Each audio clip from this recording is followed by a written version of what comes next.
Hey guys, welcome back. Tonight we're going to venture into a story that is, at its heart, a very strange and very human detective story. It's a tale of remarkable courage, incredible resilience, and a kind of grim ingenuity that you just have to respect. We're going to talk about the long, bizarre, and often quite macabre history of how we came to understand the one thing we all own, but which for millennia remained a complete mystery, the human body. It's a story about the bravest and most desperate people who decided that the only way to understand life was to get intimately acquainted with death. As always, if you enjoy what I do here, a simple click on the like or subscribe button is more appreciated than you know.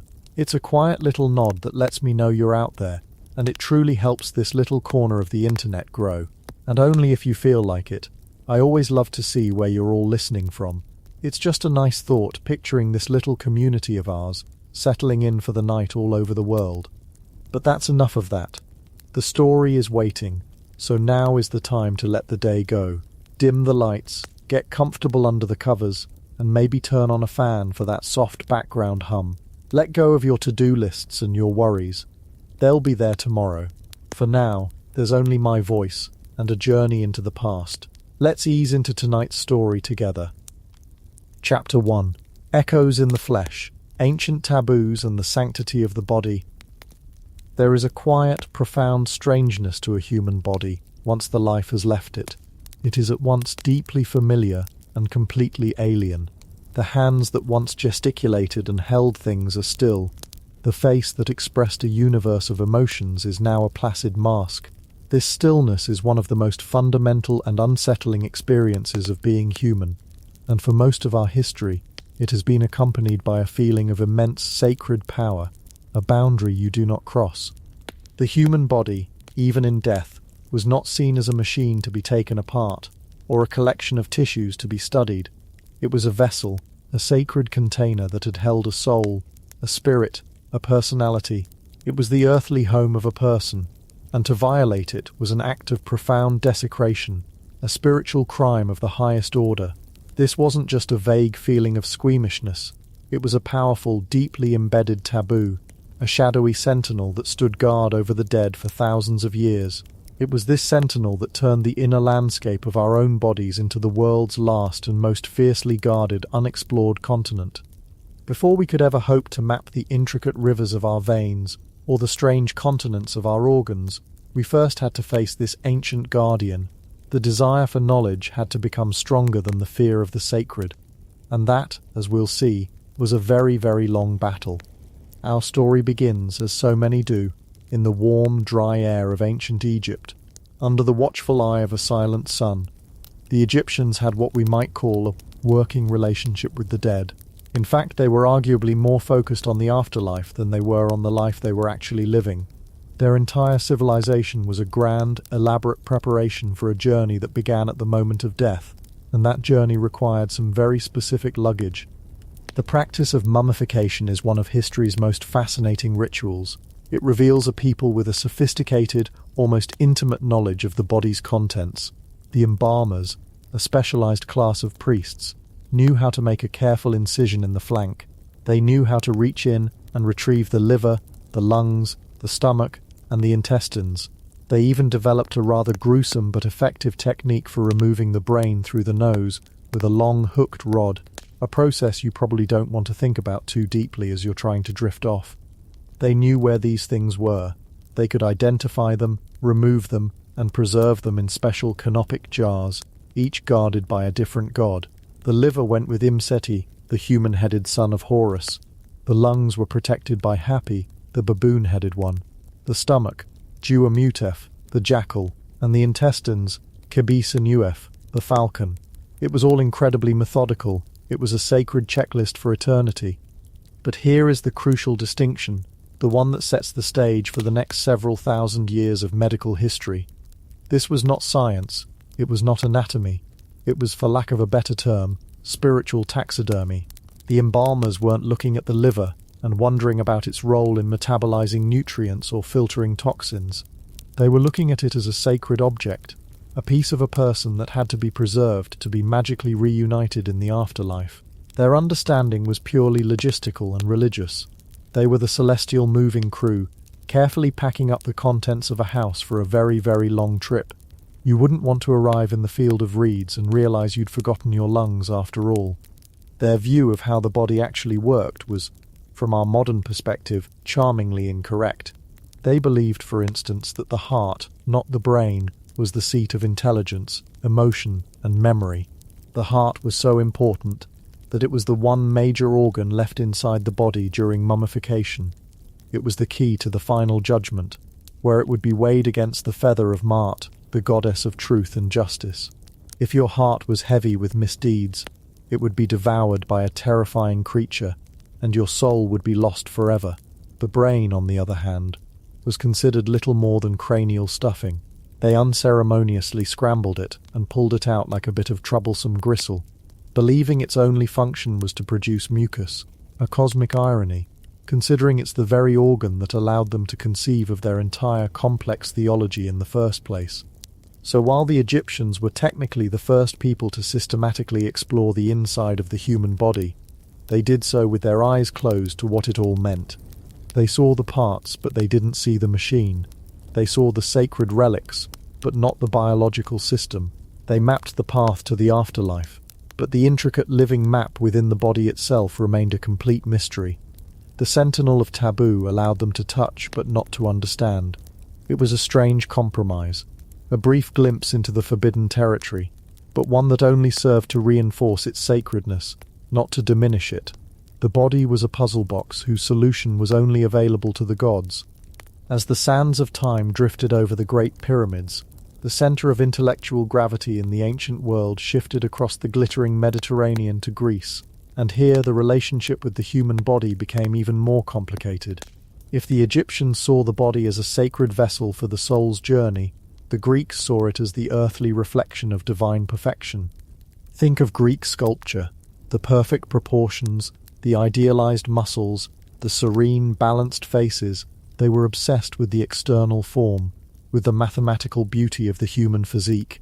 Their gods were just superpowered, impossibly beautiful humans.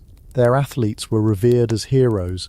The body was something to be perfected, trained, and admired from the outside. The inside, however, was another matter entirely. The same culture that gave us logic, democracy, and philosophy had an almost visceral horror of death's pollution. The Greeks believed that contact with a dead body was spiritually contaminating, an act that created a miasma, a stain that offended the gods and brought ill fortune.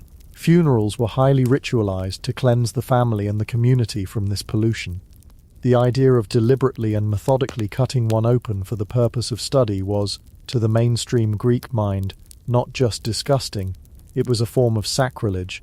It was like taking a beautiful, holy statue and smashing it with a hammer to see what kind of stone it was made from. You just didn't do it. This created a fascinating paradox. Greece produced some of the greatest thinkers in human history, men whose curiosity knew almost no bounds. Hippocrates, the father of medicine, revolutionized healing by arguing that diseases were caused by natural forces, not by the whims of angry gods. He and his followers built a system of medicine based on observation, diagnosis, and prognosis. They could set bones, treat wounds, and describe the symptoms of countless illnesses with astonishing accuracy, but it was all based on observing the living. The inner workings of the patient were a black box. Then came Aristotle, a student of Plato, and arguably the most influential thinker of the ancient world. His mind was a universe of inquiry. He wrote about everything from politics and poetry to physics and biology. He was fascinated by the natural world and spent countless hours observing and dissecting animals. He meticulously described the anatomy of octopuses, chickens, and sheep. He saw the patterns, the connections, the elegant designs of nature. But when it came to humans, the door was closed. He had to assume, logically, that the inside of a human was more or less the same as the inside of the animals he was studying. It was a brilliant, educated guess, but a guess nonetheless. He was like an astronomer trying to describe a planet he could only see through a blurry, flawed telescope. He could make out the general shape, but the details were lost in the haze. This reliance on animal dissection would become a recurring theme, a kind of intellectual crutch that medicine would lean on for nearly 2,000 years. It was born of necessity, a workaround to a powerful taboo. But it was a flawed workaround. A pig's liver is similar to a human's, but it is not the same. A monkey's circulatory system has its own unique quirks. These small, subtle differences, when extrapolated to humans, would lead to centuries of well-intentioned but profoundly mistaken ideas about how our own bodies functioned. It was a foundation built on sand, a magnificent intellectual palace constructed from blueprints that were just slightly off. There was, however, a brief, extraordinary window in this long history of prohibition, a fleeting moment when the sentinel of taboo seemed to fall asleep. In the 3rd century BC, in the gleaming city of Alexandria in Egypt, under the rule of the Greek Ptolemaic dynasty, something remarkable happened. For a short period, 2 physicians, Herophilus and Erasistratus, were permitted to perform public scientific dissections of human bodies. It's hard to overstate how revolutionary this was. It was as if, after centuries of staring at the cover of a book, someone was finally allowed to open it and read the pages, and what they found was astonishing. Herophilus, working with the actual human material, was able to distinguish between motor and sensory nerves. He correctly identified the brain as the seat of intelligence, shattering the Egyptian and even Aristotelian belief in the primacy of the heart. He described the valves of the heart, the structure of the eye, the liver, the pancreas. Erasistratus, his contemporary, came breathtakingly close to discovering the circulation of the blood, a secret that would remain hidden for another 1800 years. For a few decades, Alexandria was the center of the anatomical universe. Knowledge that had been locked away behind the iron door of taboo was flooding out. But the window didn't stay open for long. The old fears and deep-seated beliefs of the general populace eventually reasserted themselves. The whispers of sacrilege grew louder. The practice was condemned as ghoulish and impious. The sentinel awoke, and the door to the human body was slammed shut once more. The brief light of Alexandrian anatomy was extinguished, and its discoveries were largely forgotten or dismissed, becoming little more than a footnote in medical texts for centuries to come. It was a golden age that ended almost as soon as it began, a tantalizing glimpse of what might have been. With the door to direct observation firmly closed again, the stage was set for the man who would dominate Western medicine more completely, and for longer than anyone in history, Galen of Pergamon. Galen was, to put it mildly, a force of nature, a Greek physician who lived in the Roman Empire in the 2nd century AD. He was brilliant, arrogant, and tirelessly prolific. He was the personal physician to Roman emperors. He was a master of diagnosis and a skilled surgeon, at least with the kinds of injuries one could see from the outside, like those of the gladiators he treated early in his career, and he was determined to create a complete, perfect, and unassailable system of human anatomy and physiology. There was just one problem. Roman law, like Greek custom, forbade human dissection. The sanctity of the body was as powerful a force in Rome as it had been in Athens, so Galen did what he had to do. He turned back to the animals, but he did so with a rigor and a scale that dwarfed even Aristotle. He dissected Barbary apes, which he considered the closest in form to humans. He dissected pigs, sheep, and goats. He performed countless public demonstrations, vivisecting live animals to show how their organs worked, how their voices were produced, how their nerves controlled their muscles. His work was a masterpiece of comparative anatomy and logical deduction. He created breathtakingly detailed maps of the muscles, the nerves, and the bones. He developed complex theories about how the blood was created in the liver, how it ebbed and flowed through the veins, and how vital spirits were mixed with it in the heart. It was a stunning intellectual achievement, and much of it, when it came to humans, was completely and utterly wrong. Because he was working on apes and pigs, he described the human liver as having 5 lobes, like a pig's. It only has 2. He believed the human mandible was 2 separate bones because that's what he saw in his animals. It's 1. He described a complex network of blood vessels at the base of the brain called the rete mirabile, or wonderful net, which is prominent in animals like sheep and cattle, but doesn't exist in humans at all. Yet he theorized it was essential for transforming vital spirits into animal spirits for the brain. The problem was not Galen's intellect, it was his source material, and yet his authority became absolute.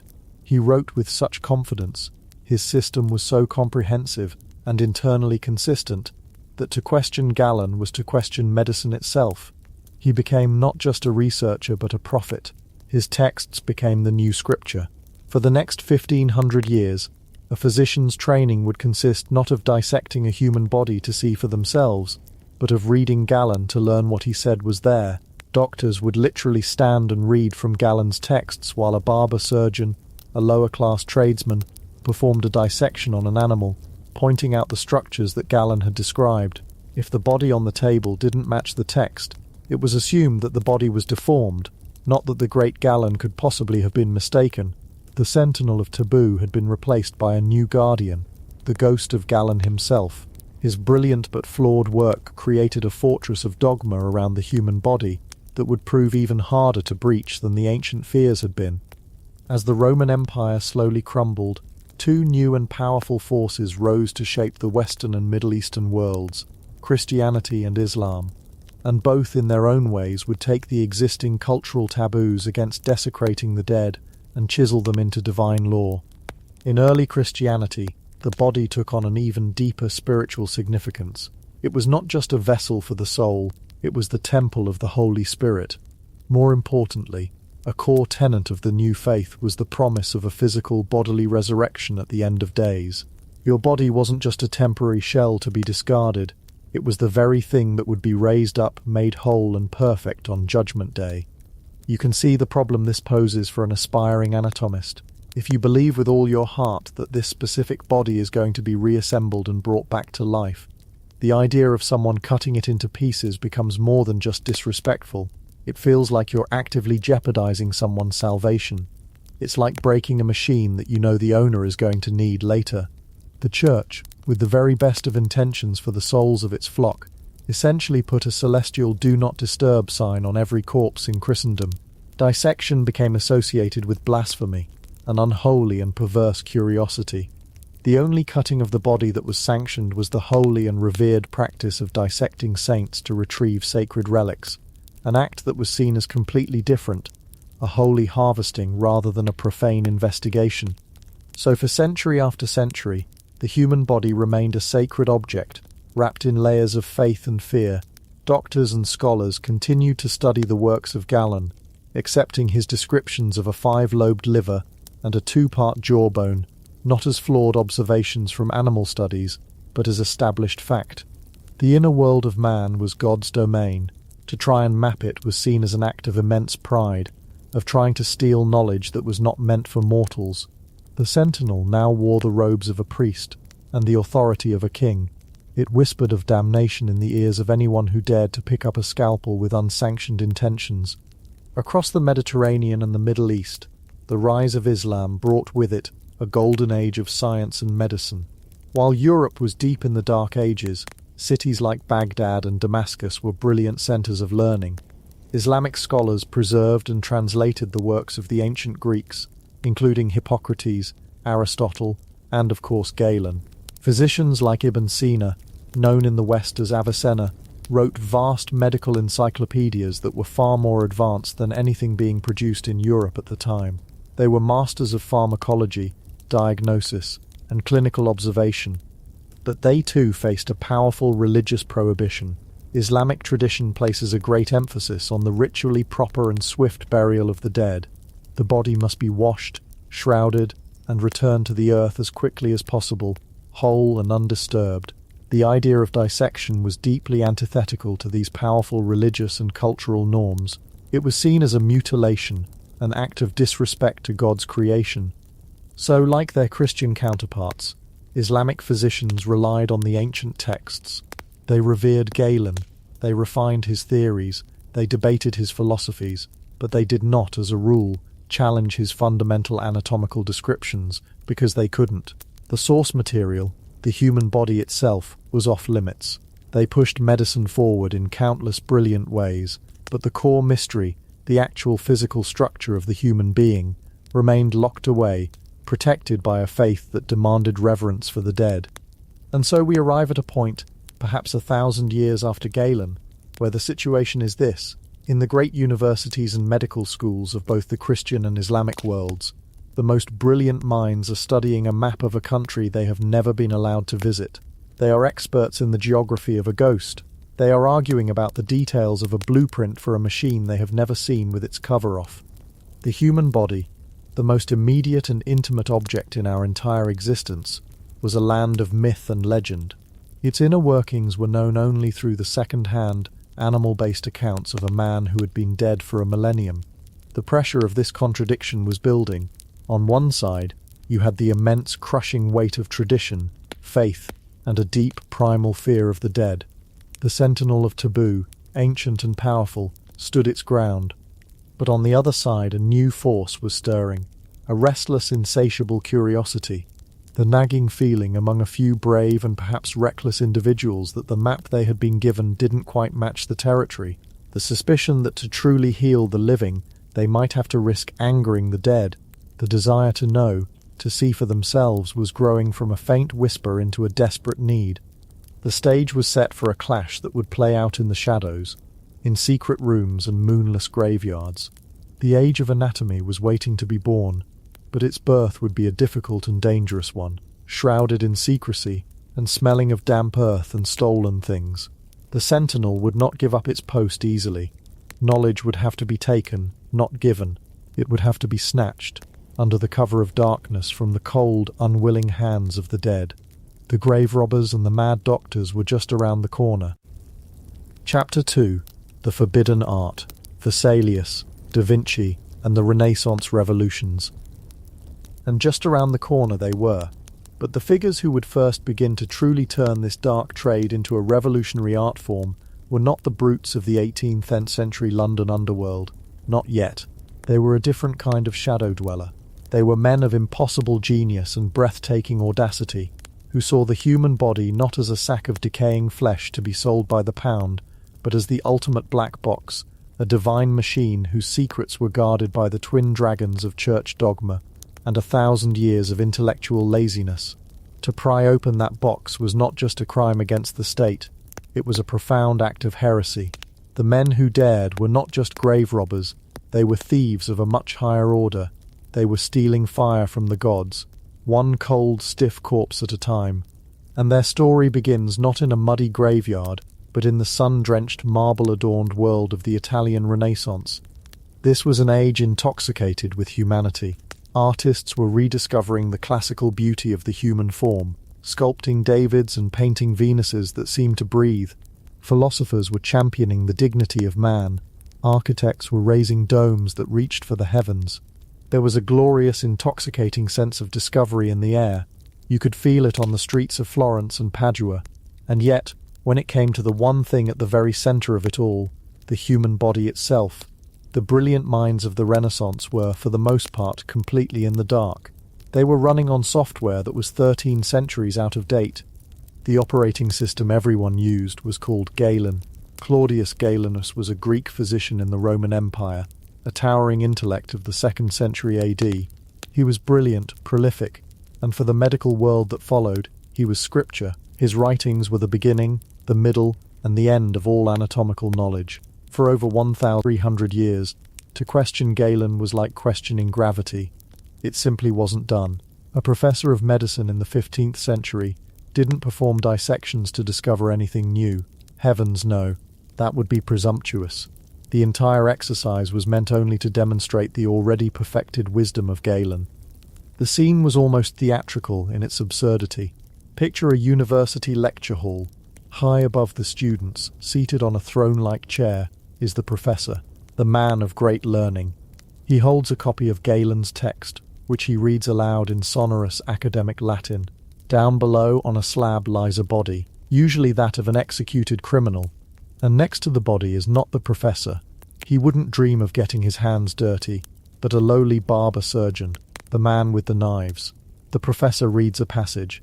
Galen states the liver has 5 lobes, and the surgeon, often with all the delicacy of a butcher, makes a crude cut to display the organ. The students are meant to nod along, confirming with their own eyes the unimpeachable truth of the ancient text. There was just one tiny, microscopic problem with this whole arrangement. Galen, living in Rome where human dissection was strictly forbidden, had based his magnum opus of human anatomy almost entirely on the dissection of animals, mostly Barbary macaques, pigs and goats. He made some truly brilliant observations about the inner workings of a pig. The issue, which seemed to escape everyone's notice for a millennium and a half, was that his patients, and the subjects of these university demonstrations, were generally not pigs. So when Galen wrote that the human jawbone was made of two separate bones fused in the middle, everyone just nodded along. After all, a macaque's jaw is two bones. When he described the sternum as having 7 segments, like that of an ape, it became gospel truth. When he said the liver has 5 lobes, just like a dog's, the professor would read it, the surgeon would point at the 3-lobed human liver, and everyone would collectively agree to see 5. The power of authority was so absolute that it could literally change what you saw with your own eyes. The truth was not on the slab in front of them, it was in the dusty book being read from on high. This was the world our first great thief of knowledge was born into, and he was, first and foremost, an artist. His name was Leonardo da Vinci. Today we think of him as the painter of the Mona Lisa's enigmatic smile, or the creator of the sublime Last Supper, but to Leonardo, painting was just one facet of a mind consumed by an insatiable, almost painful, curiosity about everything. He was obsessed with how things worked, how birds flew, how water flowed, how light struck a surface, and most of all, how the human body, this masterpiece of nature, was engineered. For him it wasn't enough to paint a beautiful surface. He needed to know the machine beneath. He needed to understand every gear, every pulley, every pipe that made the body move, breathe, and live. He wanted to reverse engineer God's greatest creation. And so, he began a secret life. By day he was the celebrated artist in the workshops of Florence and Milan, but by night he slipped into the shadows of hospitals and mortuaries, places the well-to-do would have avoided at all costs. Imagine the scene, the chill of a stone room, the only light from a sputtering candle or two, casting long, dancing shadows on the wall, the pervasive, sweet, cloying smell of death, a scent that would cling to his clothes and hair for days, and there, with a focus that was almost a form of prayer, Leonardo would stand for hours over the cold, unclaimed bodies of the poor, the vagrant, the forgotten. He worked with a quiet, methodical intensity. This wasn't the crude butchery of the barber surgeons. This was a delicate, painstaking exploration. With knives and tools he designed himself. He would peel back the skin, layer by layer. He wasn't just looking, he was seeing. He traced the path of each muscle from its origin to its insertion, noting how they worked together like intricate ropes and pulleys to create movement. He would inject the arteries and veins with wax to see their branching, tree-like structures. He was the first person in history to correctly draw the human spine with its elegant double S curve. He spent one night, as he recorded in his notes, dissecting the heart of a 100-year-old man, a man who had died peacefully in a Florentine hospital. He noted the thickening of the arteries, what we would now call arteriosclerosis, and correctly deduced that it had led to the man's gentle death. And all the while he drew. His anatomical drawings are, even today, works of breathtaking genius. They are not just scientifically accurate, they are achingly beautiful. He drew with an artist's eye for form, and a scientist's mind for function. A sketch of a shoulder shows not just the bones, but the ghost-like lines of the muscles layered over them, with notes in the margin detailing how they create rotation and lift. He drew the fetus curled within the womb, a tender, wondrous image that was the first of its kind. He was doing things, seeing things, that no one had ever seen before. He saw that Galen was wrong. The human jaw was one bone. The heart was not the source of warmth, but a muscular pump, a furnace, with 4 powerful chambers. And he did all of this in secret, under constant threat. What he was doing was deeply illegal, and, in the eyes of the church, profoundly heretical. The body was a sacred vessel, meant to be resurrected on Judgment Day. To defile it in this way was a grave sin. If he had been caught, the consequences would have been severe: disgrace, excommunication, possibly even a date with the Inquisition. This knowledge was forbidden, so he protected it. He filled notebook after notebook, thousands of pages of them, with his drawings and observations, and he wrote his notes in his strange, characteristic mirror script, from right to left, a code that kept his secrets safe from prying eyes. Over the course of his life, he dissected more than 30 human bodies, an almost unbelievable number for the time. He had planned to publish a great treatise on anatomy, a work that would have revolutionized medicine overnight. It would have put him centuries ahead of his time. But life, and his endlessly diverted curiosity, got in the way. He died before it could be completed, and his precious notebooks were scattered, lost to the world for hundreds of years. His discoveries were like a brilliant light switched on in a locked room. No one else saw it. The world would have to wait for another man, a man with less of the artist's quiet introspection and more of the revolutionary's public fury, a man who wouldn't just discover the truth in secret, but would shout it from the rooftops and force the world to listen. His name was Andreas Vesalius.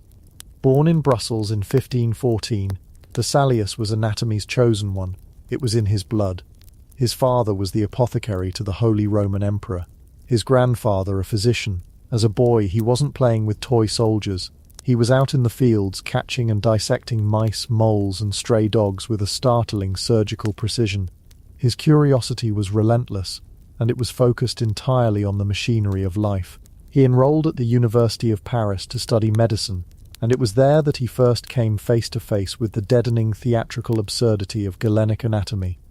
He studied under a man named Jacobus Sylvius, one of the most famous and famously conservative professors in Europe. Sylvius was Galen's #1 fan. He so revered the ancient master that he believed any discrepancy between Galen's text and the body on the slab could only mean one thing: the human body itself had changed, had degenerated, since the golden age of Rome.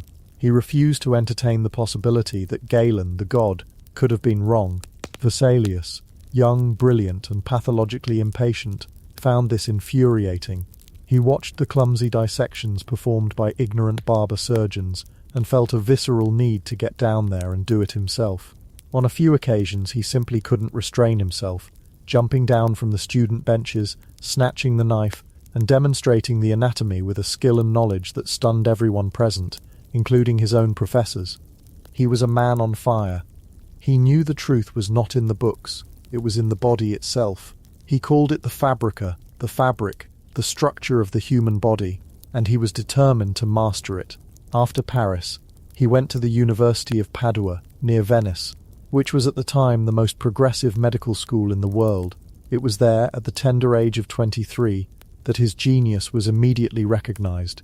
He was offered a professorship in surgery and anatomy on the very day he graduated, and it was in the anatomy theatre at Padua that Vesalius staged his revolution. The first thing he did was shatter centuries of tradition.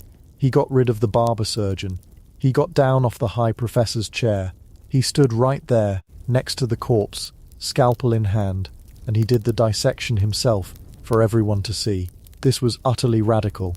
It was the academic equivalent of a king stepping down from his throne to dig a ditch with his own hands.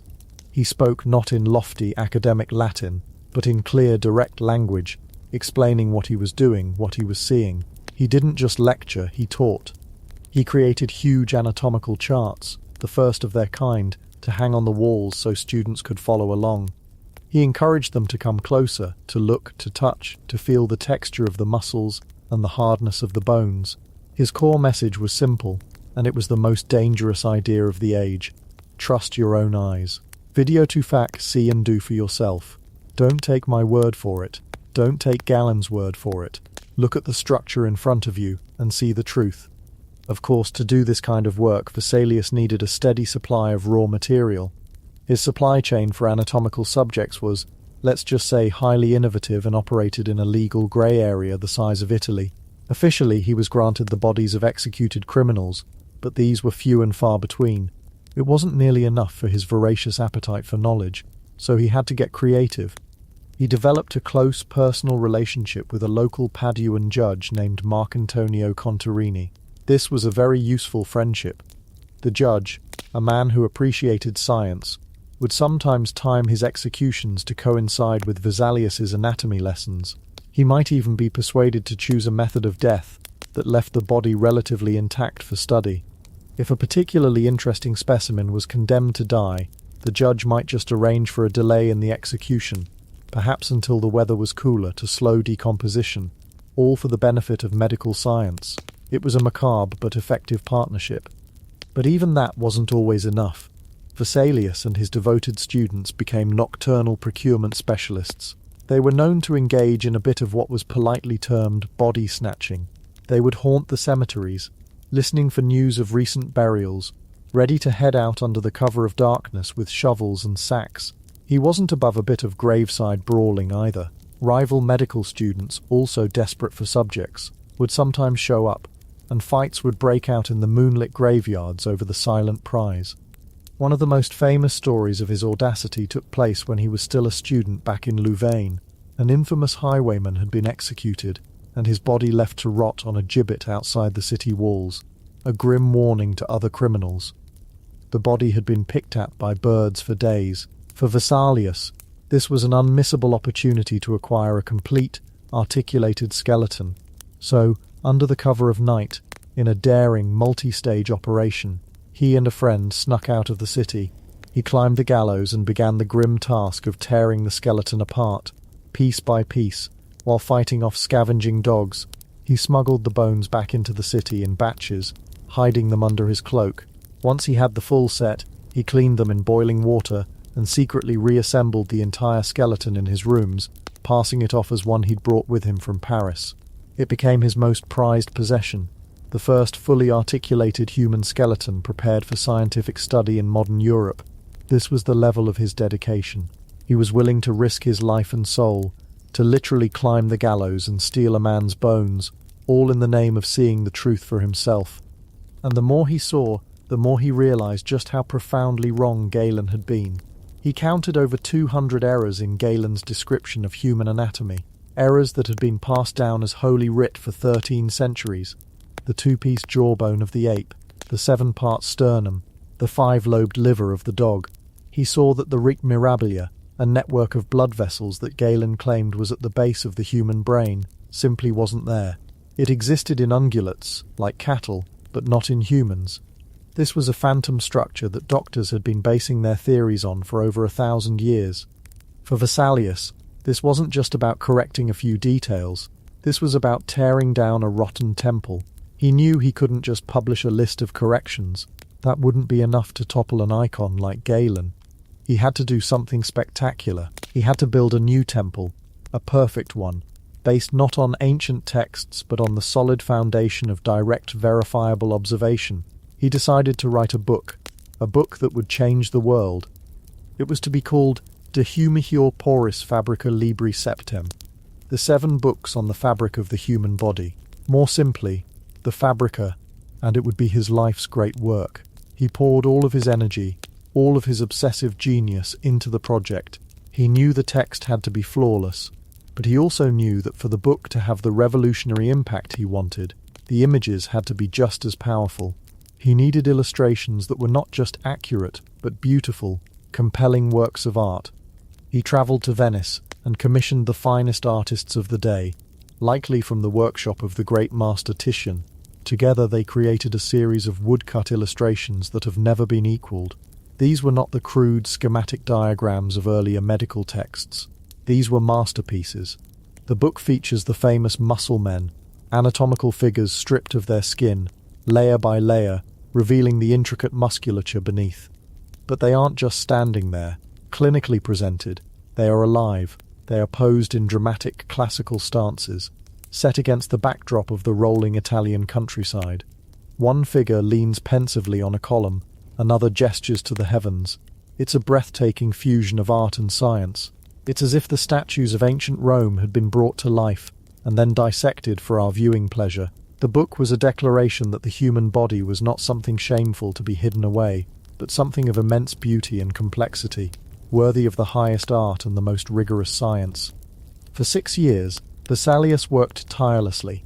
He conducted his dissections, wrote his meticulous text, and personally supervised the artists and the woodcutters to ensure every single line was perfect. The logistical effort was immense. The massive wood blocks for the illustrations had to be carefully transported by mule train over the Alps to a printer in Basel, Switzerland. Johannes Oporinus, who was one of the few with the skill to pull off such an ambitious project. Finally, in 1543, the Fabrica was published. It was an earthquake, a magnificent folio of nearly 700 pages, filled with revolutionary knowledge and stunning art. The very same year, another man, Copernicus, published his book, suggesting the Earth revolved around the Sun. It was the twin birth of modern science. One man was looking up to the heavens and reorganizing the cosmos. Vesalius was looking inward, into the human body, and reorganizing our understanding of ourselves. With the Fabrica, he systematically, page by page, demolished the authority of Galen. He proved, with irrefutable visual evidence, that the human jaw is one bone, that the sternum has 3 parts, that men and women have the same number of ribs, putting to rest the old biblical story about Eve being made from Adam's rib. He showed the true structure of the heart, with its 4 chambers and solid, impenetrable septum, proving that blood could not possibly pass through the little pores that Galen had insisted were there. This one observation would pave the way for William Harvey's discovery of the circulation of the blood, a century later. To say the human jaw was a single bone was like telling a physicist that gravity sometimes pushes things up. It didn't just contradict a fact, it attacked the very foundation of belief. The reaction from the establishment was predictable. It was furious. Vesalius had not just questioned Galen, he had mocked him. He had committed intellectual patricide.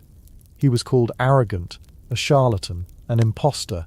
His old professor in Paris, Sylvius, who had once been his mentor, became his most bitter enemy.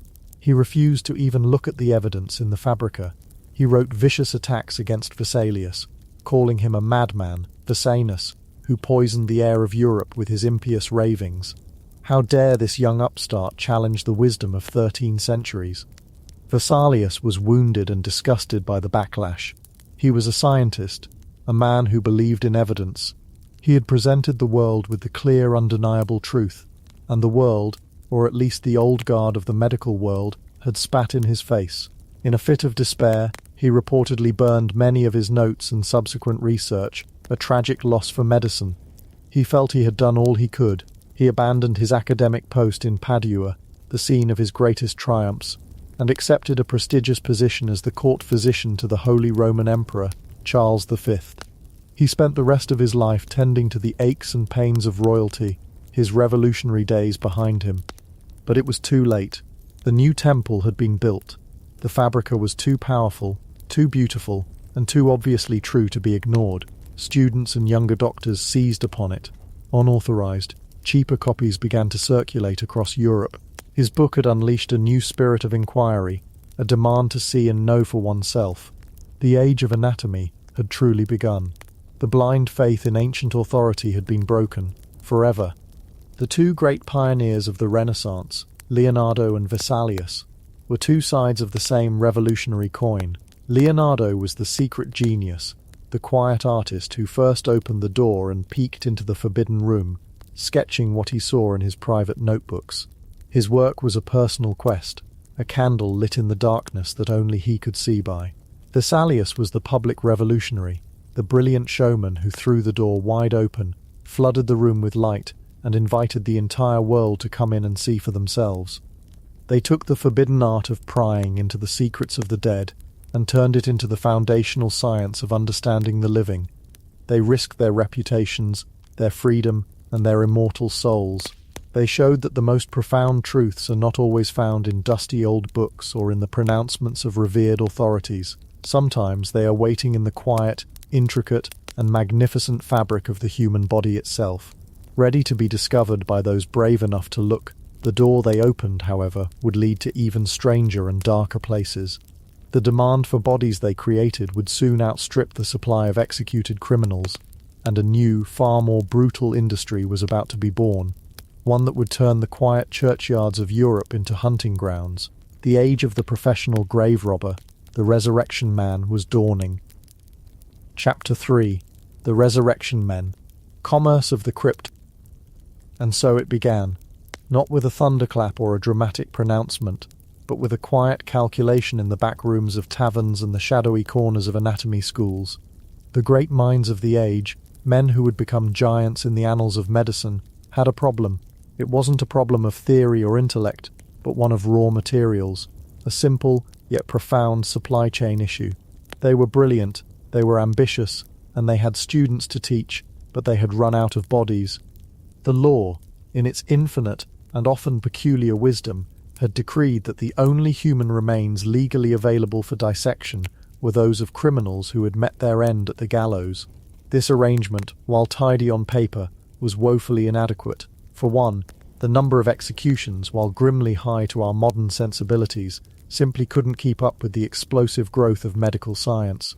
Cities like London, Edinburgh, and Dublin were becoming hubs of anatomical study, with private schools popping up like mushrooms after a rain. Each one was filled with eager young men, all needing to learn the intricate map of the human form, and for that you needed a map, a real one. This created a quiet, desperate marketplace. The demand was academic, enlightened, even noble in its ultimate goal of saving lives. But the commodity was something else entirely. It was your recently departed uncle, your neighbour's daughter, the baker you bought your bread from just last week. The value of a human body, once a purely spiritual or familial concern, suddenly acquired a price tag, and whenever a price tag appears, a profession is soon born to service it. Enter the Resurrection Men. It's a wonderfully gothic, almost romantic name, isn't it? Resurrection Men. It sounds like something out of a penny dreadful, hinting at dark magic or arcane arts. The reality, as is so often the case, was far more mundane, and in a way far more chilling. They weren't sorcerers, they were labourers.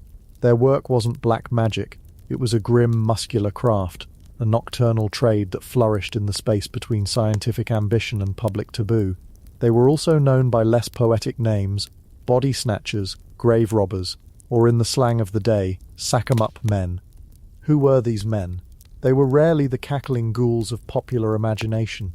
More often than not, they were simply the desperate. They were out-of-work dockhands, disgraced artisans, men who lived on the fringes of society where legitimate work was scarce, and the line between legal and illegal was blurry at best.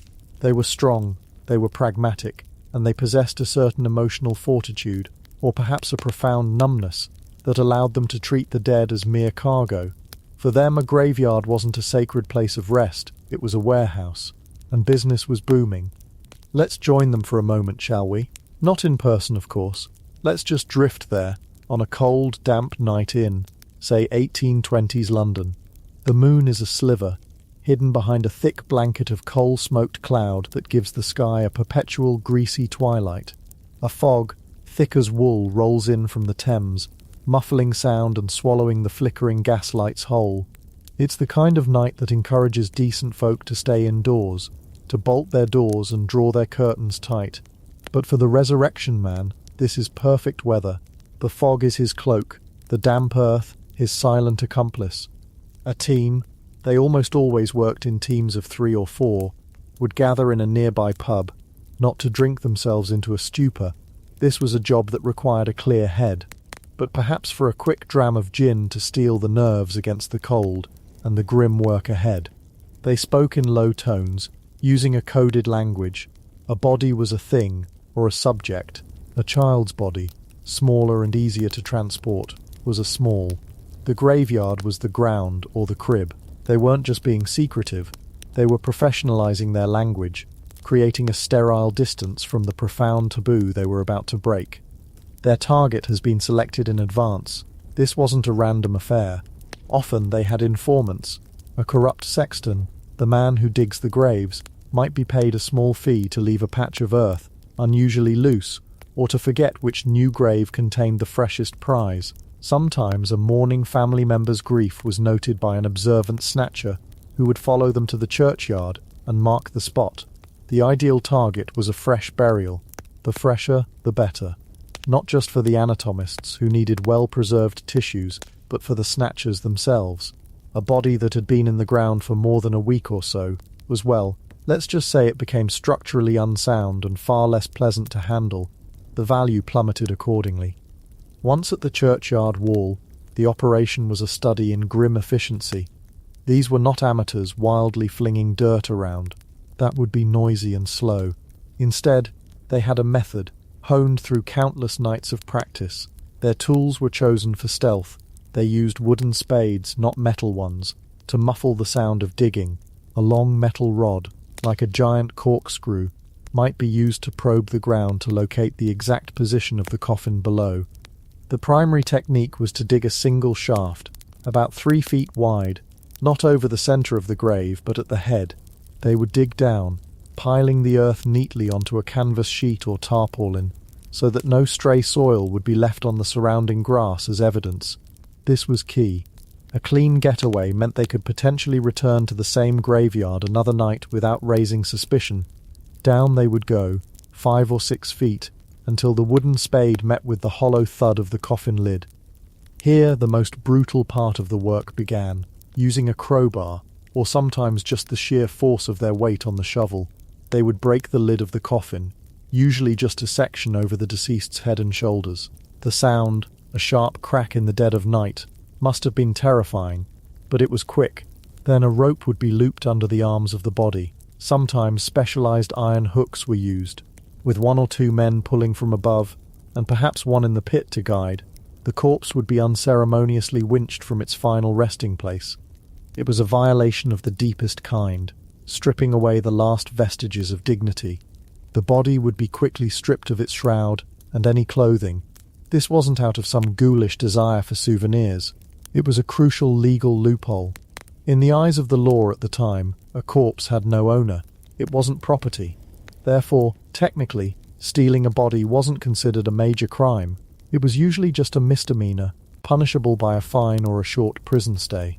However, stealing the coffin, the shroud, or the clothes was a felony, as those items were considered the property of the family. So the naked body would be bundled into a large sack or a hamper, the clothes and shroud thrown back into the broken coffin, and the hole would be meticulously refilled.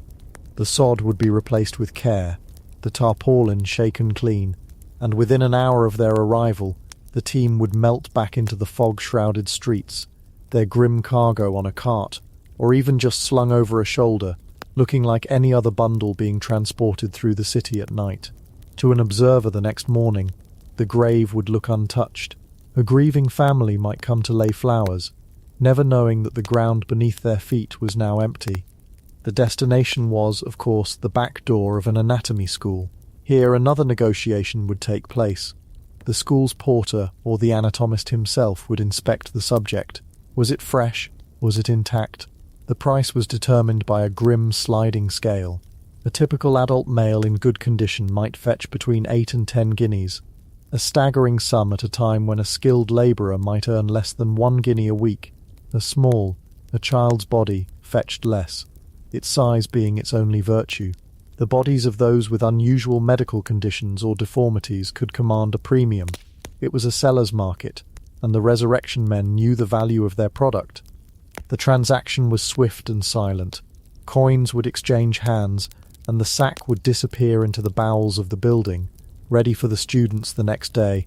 The snatchers would retreat to their pub to divide the spoils, the smell of gin and damp earth clinging to their clothes, already planning the next night's work.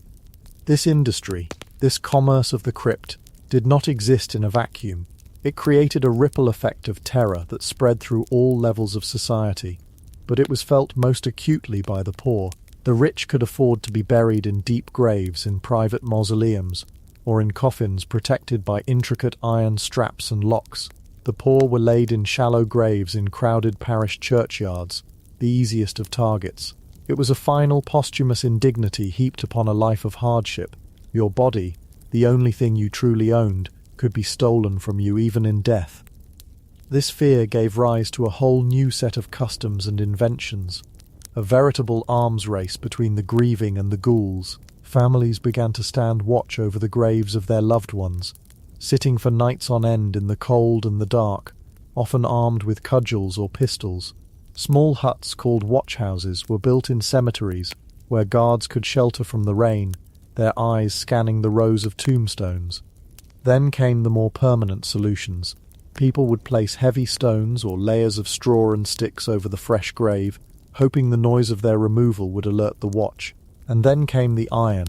The mortsafe, a Scottish invention, was a heavy iron cage, sometimes beautifully ornate, that was locked over the coffin at the time of burial. It would remain in place for 6 to 8 weeks, by which time the body inside would be of no use to an anatomist. After that, the cage would be removed and used for the next unfortunate soul. Some were even rented out by the parish.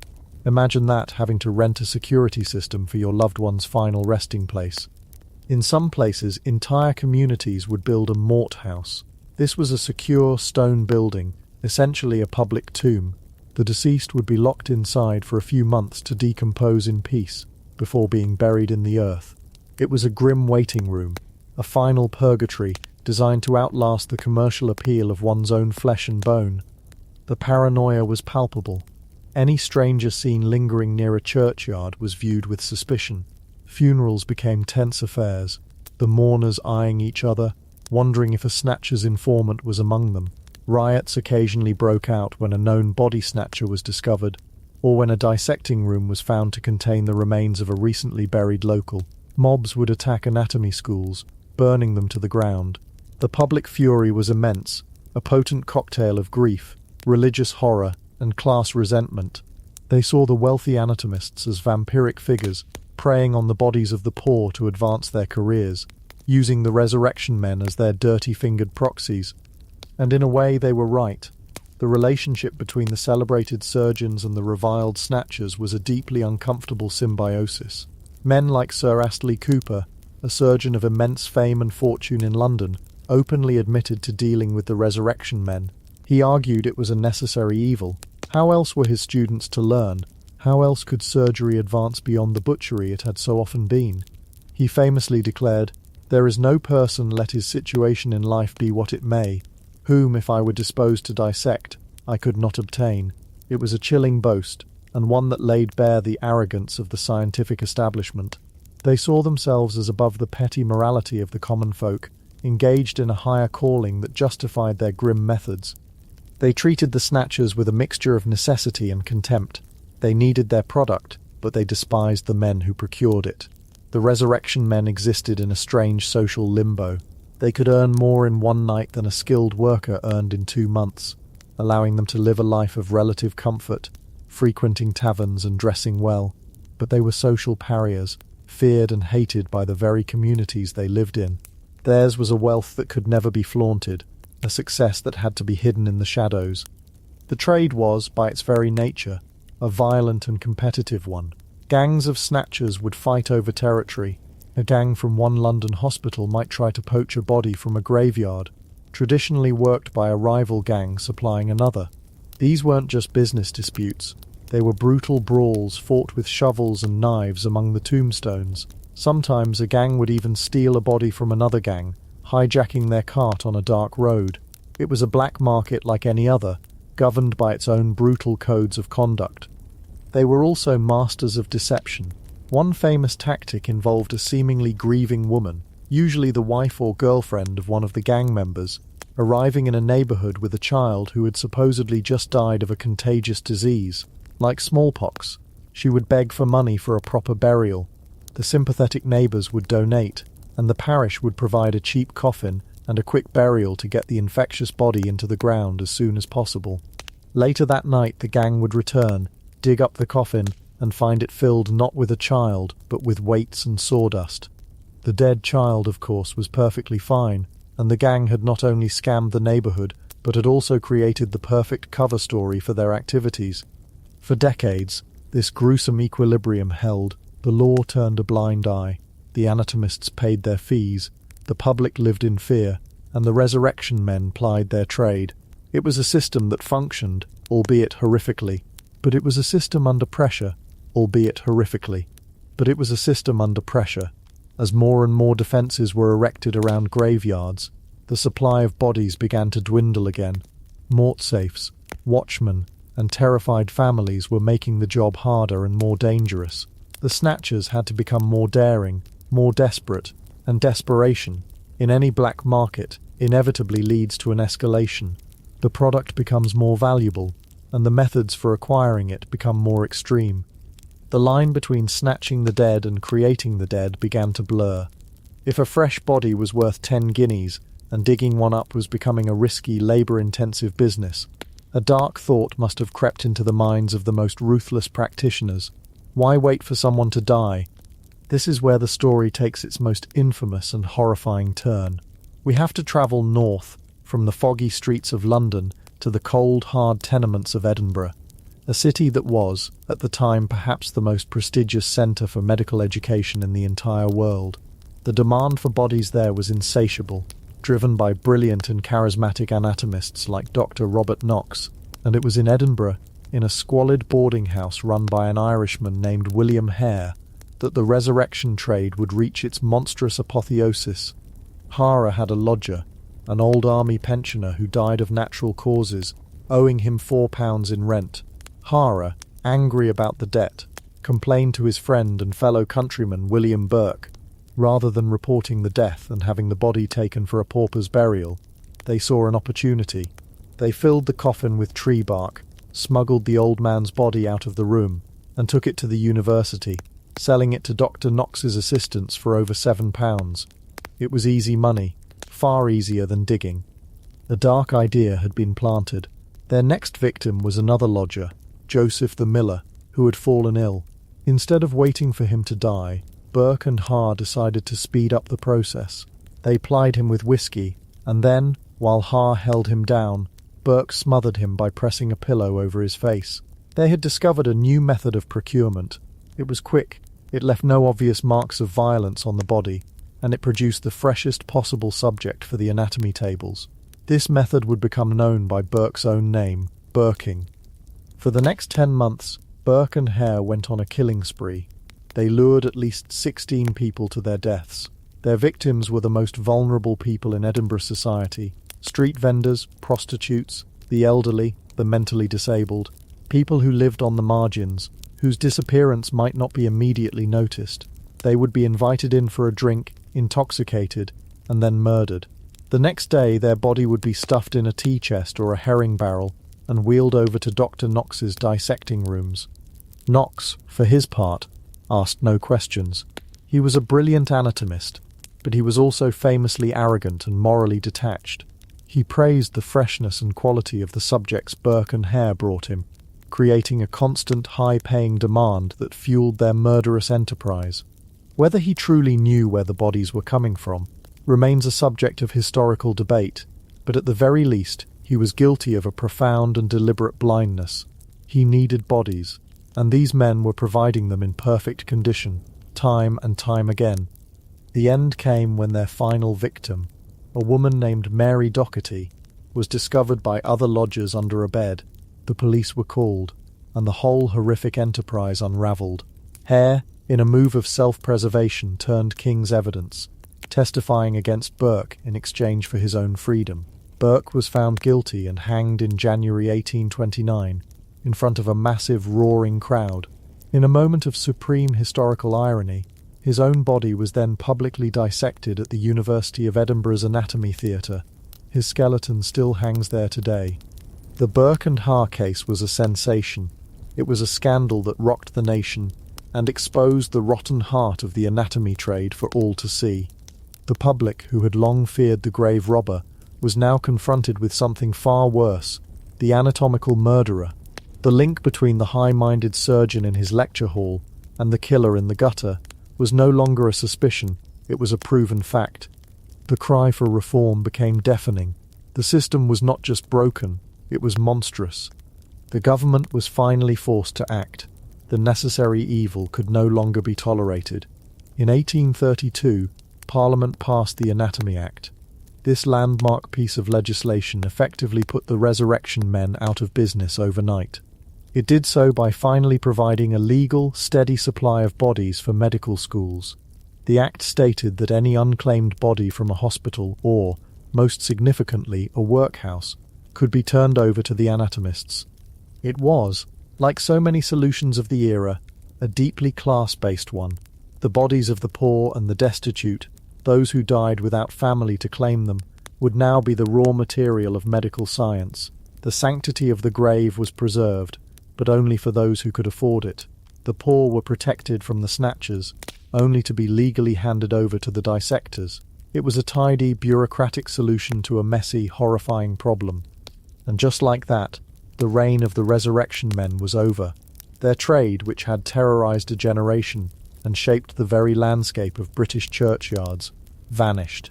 the mortsafes rusted, the watchhouses fell into disrepair, and families could once again bury their dead with a reasonable expectation that they would stay buried. The demand hadn't gone away, but the supply chain had been rerouted through official channels. So when you drift off to sleep tonight, perhaps spare a thought for that strange, dark chapter in the history of science, a time when progress had a body count, when the quest to understand life was funded by the commerce of death. Think of the shadowy figures with their wooden spades, the profound quiet of a misty graveyard, and the deep, primal fear of not being allowed to rest in peace. It's a reminder that the path to enlightenment is rarely clean, and often the most brilliant discoveries are born from the darkest of necessities. The world of medicine we enjoy today, with its incredible knowledge and life-saving techniques, owes a strange and uncomfortable debt to the grim, muddy, and altogether terrifying work of the resurrection men, a debt paid by those who could no longer speak for themselves, whose final journey took an unexpected and unwelcome detour, all in the name of the knowledge that now keeps us safe.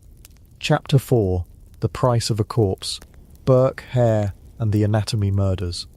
But for some, this detour was becoming inefficient, a bit too much work for the return. Digging is a tiresome business after all. It's cold, it's muddy, and there's always the risk of a watchman's lantern cutting through the gloom. The supply chain for the brilliant anatomy schools of Britain was proving frustratingly unreliable. Graves were being guarded. Families were starting to invest in rather inconvenient iron cages, known as mortsafes, to protect their loved ones from becoming unwilling teaching aids. The demand from the anatomists, however, didn't slow down. In fact, it grew.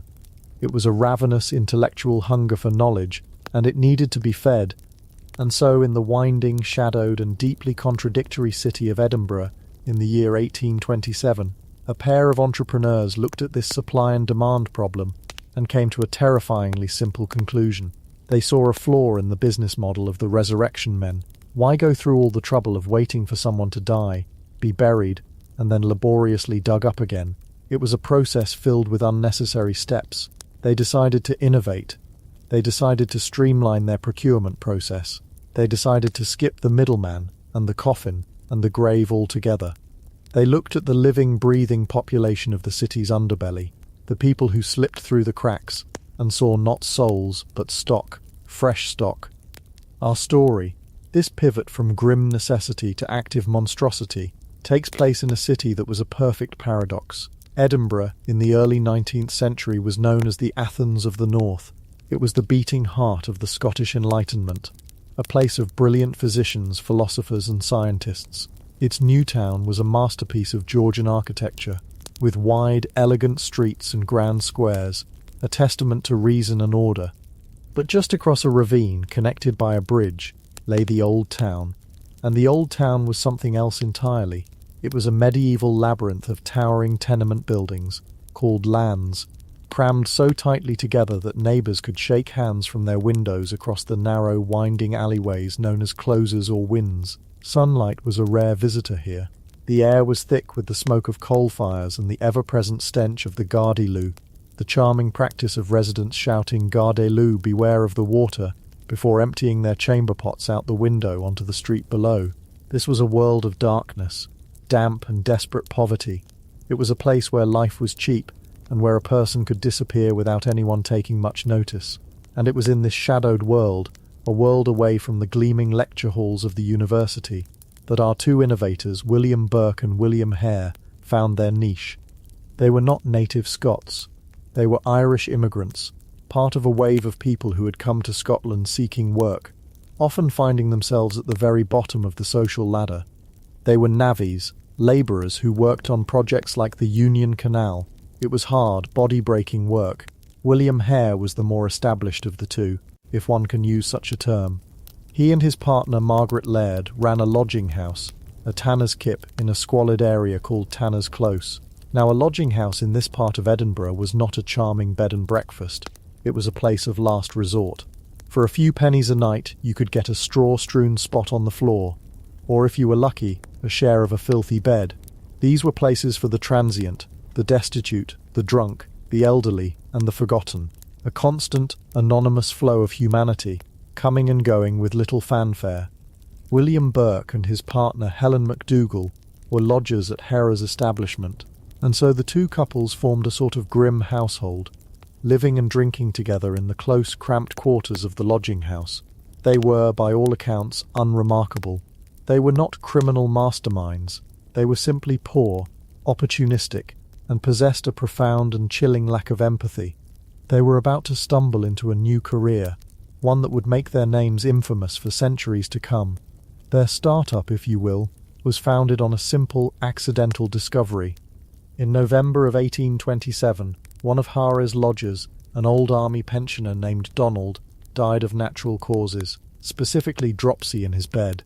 This was not an unusual event in a place like Tanner's Close, but Donald, unfortunately for him, still owed Hare £4 in back rent. Hare was incensed. He felt cheated. Here was this body, this useless object, that had not only deprived him of his money, but was also going to cost him money to have it buried in a pauper's grave. As he sat complaining about his financial loss, a thought began to form, a dark, practical, and utterly brilliant thought. He and Burke knew all about the resurrection men. They knew that the city's anatomists paid good money for cadavers, and here they had one, a fresh one. Why let it go to waste? The first step was to deal with the coffin. The parish had provided a coffin for Donald's burial. Burke and Hare, with a practicality that would define their entire enterprise, decided to make use of it.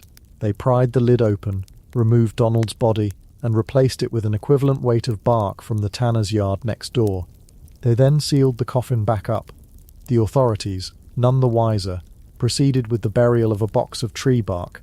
It was their first act of deception, and it went off without a hitch. Now for the delivery.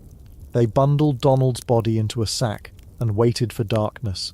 Under the cloak of night, the two men hauled their grim cargo through the labyrinthine streets of Edinburgh, heading for the university.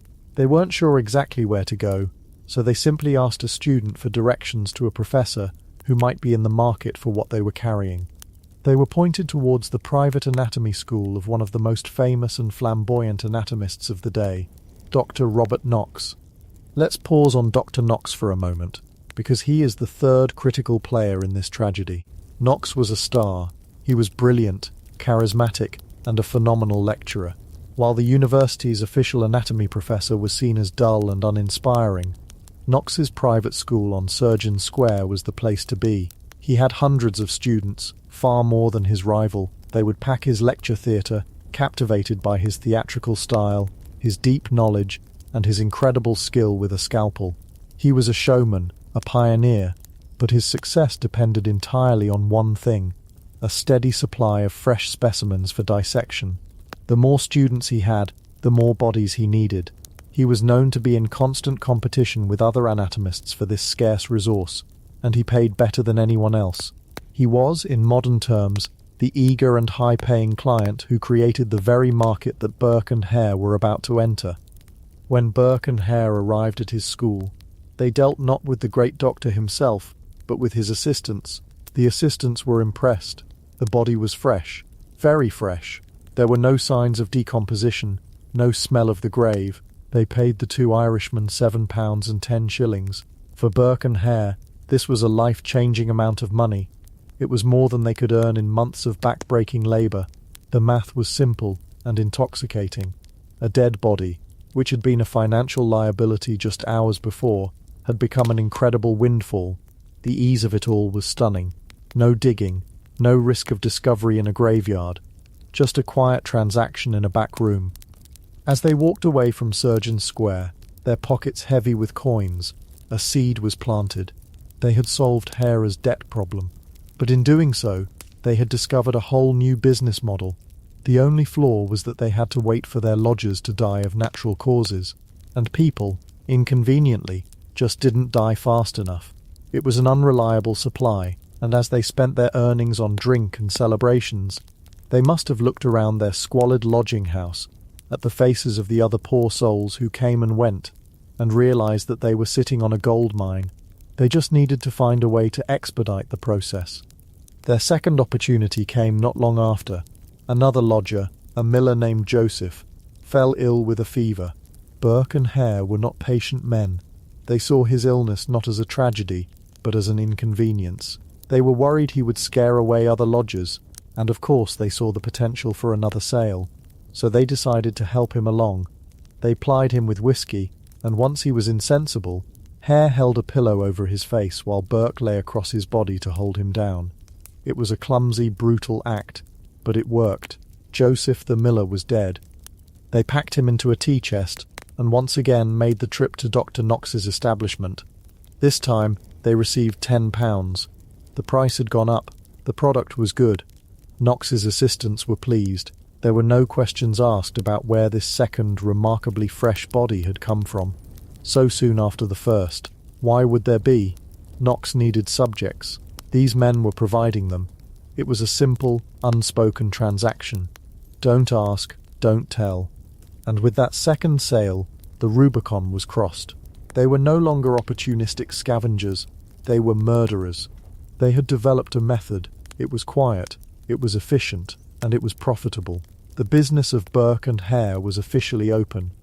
Their method would become chillingly refined. They realized that pillows and overt violence could leave marks, bruises, signs of a struggle. This was bad for business. An anatomist might get suspicious if the merchandise arrived damaged. They needed a cleaner technique, and they developed one that would eventually give a new, horrifying verb to the English language, burking. The process was brutally simple. They would target a victim, usually someone staying in the lodging house, or someone they lured in from the street with the promise of a drink and a warm place to stay. They would get their victim drunk, often to the point of stupor. Alcohol was their primary tool. It was a social lubricant, a sedative, and a weapon. Once the victim was incapacitated, one of the men, usually Hare, would pinch the victim's nose and cover their mouth, while the other, usually the stronger Burke, would lie on their chest, using his full body weight to compress the lungs and prevent any movement. It was a combination of suffocation and traumatic asphyxia. Death would come within minutes, and the genius of it, from their murderous perspective, was its subtlety. It left almost no external marks, no stab wounds, no rope burns, no obvious signs of violence. A physician examining the body might conclude the person had died from overlaying, a common cause of death in the crowded tenements, where a drunk person might roll over and suffocate someone in a shared bed. Or perhaps they died simply from an excess of drink. It was, in its own terrible way, the perfect murder for their specific market. The victims were a tragic roll call of the invisible and the vulnerable. They targeted people whose disappearance would cause no alarm. An English travelling salesman named Abigail Simpson, who was passing through town. They plied her with drink and murdered her for another £10. An old woman named Mary Patterson, known on the streets as a prostitute, who they met in a pub. She was murdered, and when her body was delivered to Surgeon Square, some of Knox's students recognized her. She was known for her beauty. Knox was apparently so pleased with the specimen that he kept her in spirits for 3 months before dissecting her, remarking on her fine physique. One student, uncomfortable with the situation, even made a sketch of her on the dissecting table before the work began. But still, no official alarm was raised. The machine kept running. They grew bolder. Their partnership became a well-oiled machine of death. Hare and Laird would typically identify a potential victim and lure them back to the lodging house. Burke and MacDougall would then arrive, and the four of them would drink with the target, disarming them with false kindness before the final brutal act. They murdered a grandmother and her young deaf grandson, selling their bodies together. The boy, they said, was particularly easy. They murdered a woman named Effie, who was a cinder gatherer, someone who scavenged for unburnt coal in the ashes of the wealthy. They murdered friends and acquaintances. They murdered a distant relative of Helen MacDougall's. No one was safe if they were poor, alone, and drawn into the web of the Tanner's Close lodging house. Perhaps their most famous victim, and the one whose story most horrified the public, was a young man named James Wilson. He was an 18-year-old with a deformed foot who was well known on the streets of Edinburgh. He was known as Daft Jamie. He was intellectually disabled, but he was harmless, cheerful, and a familiar, well-liked character in the community. He wandered the streets, and people looked out for him. In October of 1828, he wandered into the path of William Burke. Burke lured Jamie back to the lodging house with the promise of a drink, but Jamie was not like their other victims. He was young, and surprisingly strong. He didn't like whiskey, and he fought back fiercely. It took both Burke and Hare to overpower and murder him. It was a struggle, and it left marks. When they delivered Jamie's body to Dr. Knox's school, it was still warm. Several of the students immediately recognized him. "It's Daft Jamie," they exclaimed. Rumors began to fly. How could a well-known street character who was healthy just the day before suddenly turn up dead on a dissection table? This is the point where the willful blindness of Dr. Knox becomes impossible to ignore. His students were concerned. They recognized the bodies of people they had seen alive and well on the streets. The freshness of the corpses was becoming a subject of dark jokes and suspicion. With Daft Jamie, Knox's response was not to call the authorities, but to manage the public relations crisis. He denied it was Jamie, claiming the resemblance was a coincidence. Then, when the rumors persisted, he allegedly took the unusual step of dissecting the face first, to destroy the evidence and make the body unrecognizable. This was a man not just buying a product, but actively protecting his suppliers. His insatiable need for anatomical subjects had, it seems, completely eroded his ethical judgment. He wasn't just an unwitting customer, he was an enabler. The £10 he paid for Jamie's body was a signal to Burke and Hare that even a risky, high-profile murder was still good business. Over the course of about 10 months, from late 1827 to October 1828, William Burke and William Hare murdered at least 16 people. They had turned their miserable lodging house into a human abattoir. Their lives were a grim cycle of murder, delivery, and drunken celebration, before the money ran out and they needed to find a new victim. Their last murder, however, would be their undoing. The final victim was a middle-aged Irish woman named Margaret Docherty, or sometimes known as Mary Docherty. On Halloween night, 1828, Burke encountered her begging on the street. He used a clever lie to lure her in. He told her his mother was also a Docherty, from the same area in Ireland, and invited her back to his lodging house to celebrate. It's a chilling detail, the use of a shared heritage and feigned kinship as bait. But there was a complication. Burke and his partner Helen MacDougall had sublet rooms in their lodging house to another couple, Anne and James Gray. The Greys were away for the night, but they were expected back. Burke and Hare were in a hurry. They held a raucous party, getting Margaret Docherty drunk, and then murdered her in the usual fashion. They hid her body under a pile of straw at the end of a bed.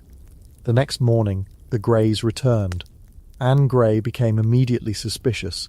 She had seen Margaret Docherty with Burke and Helen the night before, but now the woman was gone. Burke was acting strangely, and he refused to let her go near the bed where the straw was piled.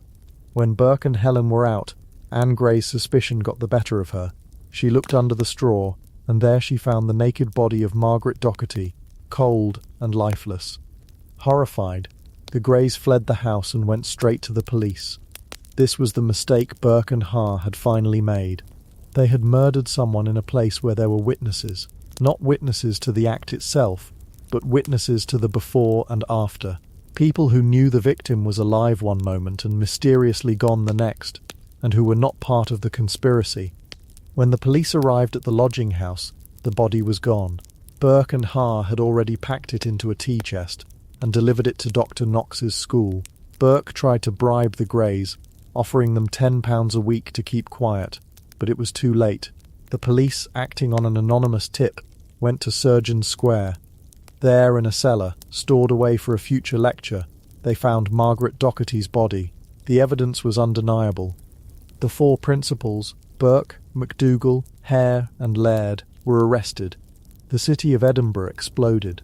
The dark rumours that had been swirling for months about the unnatural freshness of the bodies in the anatomy schools now had faces and names attached to them.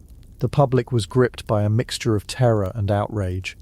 The idea that a person could be lured off the street, murdered and sold like a piece of meat to a wealthy doctor was the stuff of nightmares. The press dubbed the killings the Westport murders, after the area where the lodging house was located.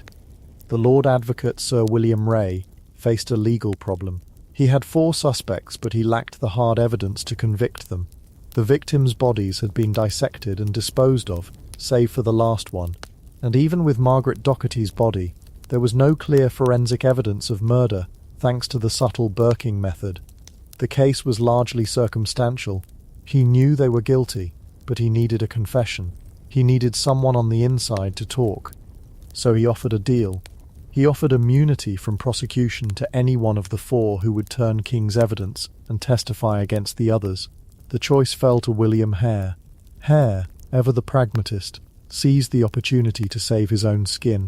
He agreed to confess everything, implicating his former partner William Burke in every detail of their gruesome enterprise. The trial of William Burke and Helen McDougall began on Christmas Eve, 1828. It was a sensation. The courtroom was packed.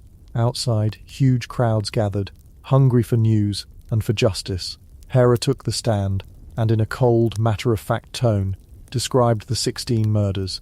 He detailed the method, the victims, the prices they received. He painted a picture of a domestic, almost banal business of killing. He spared no detail, and in doing so, he sealed Burke's fate. The defense tried to argue that Hare was an unreliable witness, a monster trying to save himself by condemning another, but his testimony was too detailed, too consistent. The evidence of the Greys who found the final body corroborated the last part of his story. The jury took less than an hour to reach a verdict. William Burke was found guilty of the murder of Margaret Docherty. The case against Helen McDougall was found not proven, a unique verdict in Scots law that means the prosecution failed to prove guilt beyond a reasonable doubt, but it doesn't mean the person is innocent. She was free, but she was a pariah. Burke was sentenced to death by hanging, and in a fitting, if macabre, twist of fate, the judge added a specific instruction to his sentence. His body was to be publicly dissected at the university, and his skeleton preserved for posterity. The man who had supplied so many bodies to the anatomy schools would himself end his existence as an anatomical specimen. It was the ultimate poetic justice. On January 28, 1829, a massive crowd, estimated at over 25,000 people, gathered to watch William Burke's execution. As he was brought to the gallows, the crowd chanted for Hare, for Knox. They wanted all the guilty parties to pay. They roared their approval as the trapdoor sprung open. After his death, his body was taken to the university's anatomy theatre. Thousands of people queued for hours, filing past his corpse as it lay on the dissection table. The dissection itself was a public event, with tickets being sold and students rioting to get a better view. Professor Alexander Munro, the very man whose dull lectures had driven students to Knox, had the final satisfaction of dissecting the body of the man who had supplied his rival. Burke's skeleton was prepared as the judge ordered, and it remains on display to this day at the Surgeons' Hall Museum in Edinburgh. A small book, allegedly bound in his tanned skin, is also there, a final grim artifact of this whole sordid affair. But what of the others? Helen McDougall was released but was hounded by angry mobs everywhere she went. She eventually fled Scotland, and her ultimate fate is unknown. Margaret Laird, Hare's partner, was also released and met a similar fate, chased from town to town by people who saw her as complicit in the murders. And William Hare, the man who had been at the centre of it all, as part of his deal, he was set free in February 1829. He was disguised and smuggled out of Edinburgh, but his identity was soon discovered. He was nearly lynched by an angry mob in the town of Dumfries. He escaped and vanished from the historical record. Rumours followed him for years. Some said he fled to Ireland. Others said he ended his days as a blind beggar on the streets of London, having had lime thrown in his eyes by furious co-workers who discovered his identity. We simply don't know. He just disappeared, a ghost slipping back into the shadows from which he came. And Dr. Robert Knox, the man whose insatiable demand had fueled the entire killing spree, he was never prosecuted. Legally, he had done nothing wrong. He had purchased bodies for medical science. There was no law against that, but in the court of public opinion, he was condemned. His reputation was destroyed. Mobs gathered outside his house, burning him in effigy. His students abandoned him. His thriving anatomy school collapsed. Though he continued to practice and write, he was a ruined man. He was forever caricatured as a ghoulish figure, a mad doctor who cared more for his specimens than for human life. He moved to London, but he could never escape the shadow of Burke and Hare. He died in relative obscurity. The question of his culpability remains a subject of debate. Was he a naive genius, too focused on his science to see the evil being done in his name? Or was he a man so consumed by ambition that he chose to look the other way, deliberately ignoring the mounting evidence that his fresh, unmarked corpses were not coming from the city's graveyards? The truth, most likely, is that he simply didn't care. The ends, for him, justified the means. He needed bodies, and he was willing to pay a premium for a quality product, no questions asked. The Burke and Hare murders sent a shockwave through British society. They were not just a gruesome true crime story. They were an indictment of a broken system. They laid bare the grotesque consequences of a medical establishment that demanded human bodies for research, but had no legal or ethical way of obtaining them. The public horror and outcry forced Parliament to act. The system that had created the resurrection men, and in turn the far more monstrous Burke and Hare, could no longer be ignored. The result was the Anatomy Act of 1832. This landmark piece of legislation was a direct response to the Westport murders. It radically changed how the medical profession obtained bodies for dissection. The act gave doctors and anatomy schools legal access to unclaimed bodies, primarily the bodies of those who died in workhouses, hospitals and prisons, without family to pay for a burial. It effectively ended the trade of the grave robbers by providing a legitimate, steady supply of cadavers. It was, of course, a solution that was itself ethically fraught, targeting the very same poor and vulnerable population that Burke and Hare had preyed upon. The poor were still being dissected, but now it was sanctioned by the state. Nevertheless, it was a step forward. It professionalized the process, and most importantly, it removed the financial incentive for murder. The price of a corpse, which had been so tragically high in Tanner's Close, was now regulated. The story of Burke and Hare is more than just a chilling tale to be told around a campfire. It's a story about desperation, about the dark side of scientific progress, and about how easily human life can be devalued when it becomes a commodity. It's a story of a city of two halves, one of light and reason, the other of shadow and survival. It reminds us that the gleaming institutions of knowledge we admire often have foundations built in much darker, muddier soil. The incredible medical knowledge that saves our lives today, the detailed anatomical charts in a doctor's office, the surgeon's confident hand, it all owes an uncomfortable debt to this grim period. A debt paid by Daft Jamie, by Mary Patterson, by Margaret Docherty, and by all the other nameless forgotten souls who ended their journey, not in a peaceful grave, but in a tea chest, on their way to a lecture in Surgeon Square, their final price set at £10. It's a stark reminder that progress is not always clean, and that sometimes the search for knowledge can lead down the darkest of paths, where the line between a healer and a monster becomes terrifyingly thin. Chapter 5. The Doctor's Dilemma. Inside the anatomical theatre. That thin line. It's a strange and shifting thing, isn't it? For the men who waited for those tea chests, who signed the receipts and handed over the blood-stained banknotes, that line wasn't just thin, it was a tightrope they walked every single day, and they walked it with a supreme, almost unnerving confidence. Because for them, the journey of that tea chest wasn't ending in a back alley, it was just beginning. It was arriving at the great stage of medical progress, the hallowed halls of the anatomy school. Let's travel with that tea chest for its final few feet. We leave the grimy, cobbled streets and the shadowy figures of the resurrection men behind. We pass through a different sort of door. Sometimes it was a discreet back entrance, designed for just such deliveries, a service entrance for the recently deceased. Other times it was brazenly through the front. The package is carried into a world that is a jarring contradiction. In one moment, you can smell the carbolic acid and the strange, sweet odour of preservatives fighting a losing battle against the inevitable. In the next, you catch the scent of beeswax from the polished floors of the grand lecture hall. This was the world of the anatomist, a world of high ideals and low dealings, of scientific enlightenment built upon a foundation of criminality and desperation. The men who ran these places, the great anatomists of the 18th and early 19th centuries, were not skulking ghouls. Far from it. They were the celebrities of their day. They were titans of intellect, charismatic, wealthy, and profoundly ambitious. They saw themselves as warriors, not against flesh and blood, but against the great shadowy beast of ignorance. And in a war like that, you need ammunition. The bodies delivered by the sack-em-up men were their ammunition. Each one was a new map of the territory they sought to conquer, a new set of secrets to be unlocked.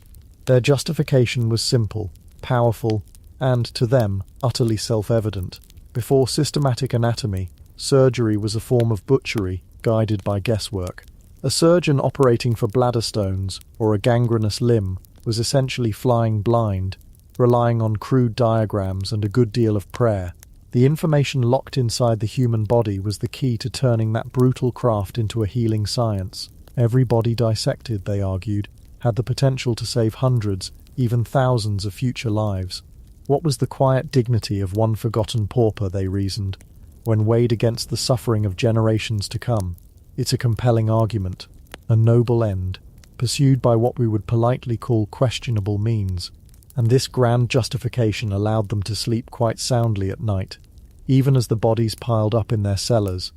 The destination for these unwilling pioneers was the centerpiece of the whole enterprise, the anatomical theatre. And we must be clear, the word theatre is not just a quaint term. It was, in every sense of the word, a performance space. Forget your sterile modern operating rooms with their stainless steel and quiet efficiency. Picture instead something more akin to Shakespeare's Globe, but built for a much more intimate and much more gruesome kind of drama. The room itself was almost always circular or octagonal, and it was designed to draw every single eye down to one single point of focus. Wooden benches, worn smooth by generations of students, rose up in steep concentric tiers, creating a dizzying funnel-like effect. It was a whirlpool of humanity, all swirling down towards the center. The higher you sat, the worse the view, but the further you were from the new students, eager and green, would push and shove to get a spot in the front rows, a decision many of them would come to regret about halfway through the first lecture. In the very center of this pit, this vortex of attention, stood the stage. It might be a simple wooden table, scrubbed but permanently stained, or in the grander schools, a magnificent marble slab, often equipped with channels and a drain for the various fluids that were an unavoidable part of the proceedings. Above it, a great skylight might flood the scene with cold, unforgiving daylight, or, for a winter afternoon's performance, a massive iron chandelier holding dozens of candles or gas lamps would be lowered, casting a dramatic flickering glow. The light was always focused downwards, illuminating the slab, while plunging the audience into a relative, murmuring darkness. It was stagecraft, pure and simple. And who was in this audience? It wasn't just the fresh-faced medical students clutching their notebooks and trying to look professional while their stomachs did gymnastics. An anatomical dissection was one of the hottest tickets in town. These were public events. You could often buy a ticket at the door as if you were going to see a play. And so the benches were filled with a strange cross-section of society. There were artists, like Hogarth or Rowlandson, sketchbooks in hand, eager to understand the mechanics of the human form to better capture it in their work. There would be wigged gentlemen of leisure, intellectuals and philosophers, who saw anatomy as the ultimate expression of Enlightenment reason, the universe of man laid bare. And then there were the others, the curious, the morbid, the thrill-seekers. For many, it was the ultimate reality show, a chance to stare into the great mystery of life and death from a safe distance, for the price of a shilling. The atmosphere before the show began was thick with anticipation. A low hum of conversation filled the steep-sided room. The air was cold, as cold was a necessity for the work. There was the smell of damp wool coats, of unwashed bodies packed in tight, and underneath it all, that strange metallic and vaguely sweet smell of the dissecting room itself. It was a smell that clung to the clothes and hair of the students for days. It was the smell of their profession. Then, a side door would open, and the star of the show would make his entrance, the celebrity anatomist. These men cultivated their personas with the care of a modern influencer. They were not just scientists, they were performers. Men like William Hunter in London, with his magnificent museum and his refined, eloquent lectures, or his more hot-headed and brilliant brother John, or Alexander Monroe in Edinburgh, whose family held the university's chair of anatomy for an astonishing 126 years, passing it down from father to son like a royal title. And of course there was the infamous Dr. Robert Knox, the man who would become inextricably linked with Burke and Hare. He was said to be a dazzling lecturer, theatrical, arrogant, and utterly captivating. He would stride to the center of the theatre, often dressed immaculately in black, a stark contrast to the grim work ahead. He didn't just walk, he commanded the space. The murmuring of the crowd would die down instantly. All eyes were on him. He might begin with a flourish, a quote from the classics, or a dry, witty remark about the day's weather. He was warming up the crowd. He knew that anatomy was not just about cutting, it was about narrating. He was the storyteller, and the body on the slab was his text. His assistants, known as demonstrators, would wheel in the subject. It was always the subject, the specimen, or the cadaver, never the person. The body would be covered by a simple cloth. The anatomist would let the silence hang in the air for a moment, building the tension. Then, with a practiced movement, he or his assistant would pull back the sheet. There would be a collective intake of breath, a rustle of movement in the stands. This was the moment of transition. The abstract concept of death became a cold, pale, and very real presence in the room. The anatomist would let the audience have their moment of shock or morbid fascination. He understood the psychology of the room. Then his voice would cut through the silence, clear and resonant, and the performance would begin. "Gentlemen," he might begin, his voice echoing in the wooden theatre. "Today we shall endeavour to explore the great and wondrous architecture of the chest." His instruments would be laid out on a small side table, polished and gleaming in the lamplight. Scalpels, forceps, saws, probes. They looked delicate, almost artistic. He would pick up a scalpel, holding it with the grace of a conductor raising his baton, and then he would make the first incision. The lecture that followed was a strange and mesmerizing blend of scientific rigor and theatrical flair. The anatomist was a narrator, a guide on a journey through the landscape of the human body. As he worked, he never stopped talking. His voice was the anchor, the continuous thread that held the audience's attention, and crucially, distracted them from the grim reality of what they were witnessing. He would point out the glistening fibers of a muscle, comparing its structure to the ropes on a great ship. He would trace the delicate branching path of a nerve, calling it a message carrier for the soul. He would lift the lungs, explaining the miracle of respiration, or hold up the heart, still and silent, and speak with reverence of it as the engine of life. The sounds of the room were a strange symphony. The dominant sound was the lecturer's voice, a steady, confident drone. Beneath that you would hear the frantic scratching of hundreds of quills on paper, as students tried to capture every word. You'd hear the occasional gasp from the gallery, or a nervous cough. And then there were the other sounds, the quiet, wet, precise sounds of the dissection itself, the light scrape of steel against bone, the soft tearing of connective tissue, sounds that your brain knows are wrong, but that are presented in a context of such calm authority that you simply accept them. The anatomist had to be an artist of composure. His hands, often bare, worked with a swift, economical grace, moving with a certainty that could only come from years of practice. He was demonstrating not just the map of the body, a map he knew by heart, but also his own mastery over it. He was showing his students how to see the body, not as a sacred vessel, but as a complex machine, a machine that could be understood, a machine that could be fixed. This was the core of the justification. To fix the machine, you first had to be allowed to take it apart and see how it worked. And the only way to do that was to get your hands on a machine that had recently and permanently stopped working. This single driving need created an entire ecosystem. The anatomist was at the top, the celebrated genius. Below him were his demonstrators and assistants, the ones who did the grim preparatory work. And at the very bottom of the food chain were the resurrection men, the ghouls who did the dirty work that no one else would, bridging the gap between the cemetery and the classroom. The doctors, when pressed, would rationalize this relationship with a kind of weary pragmatism.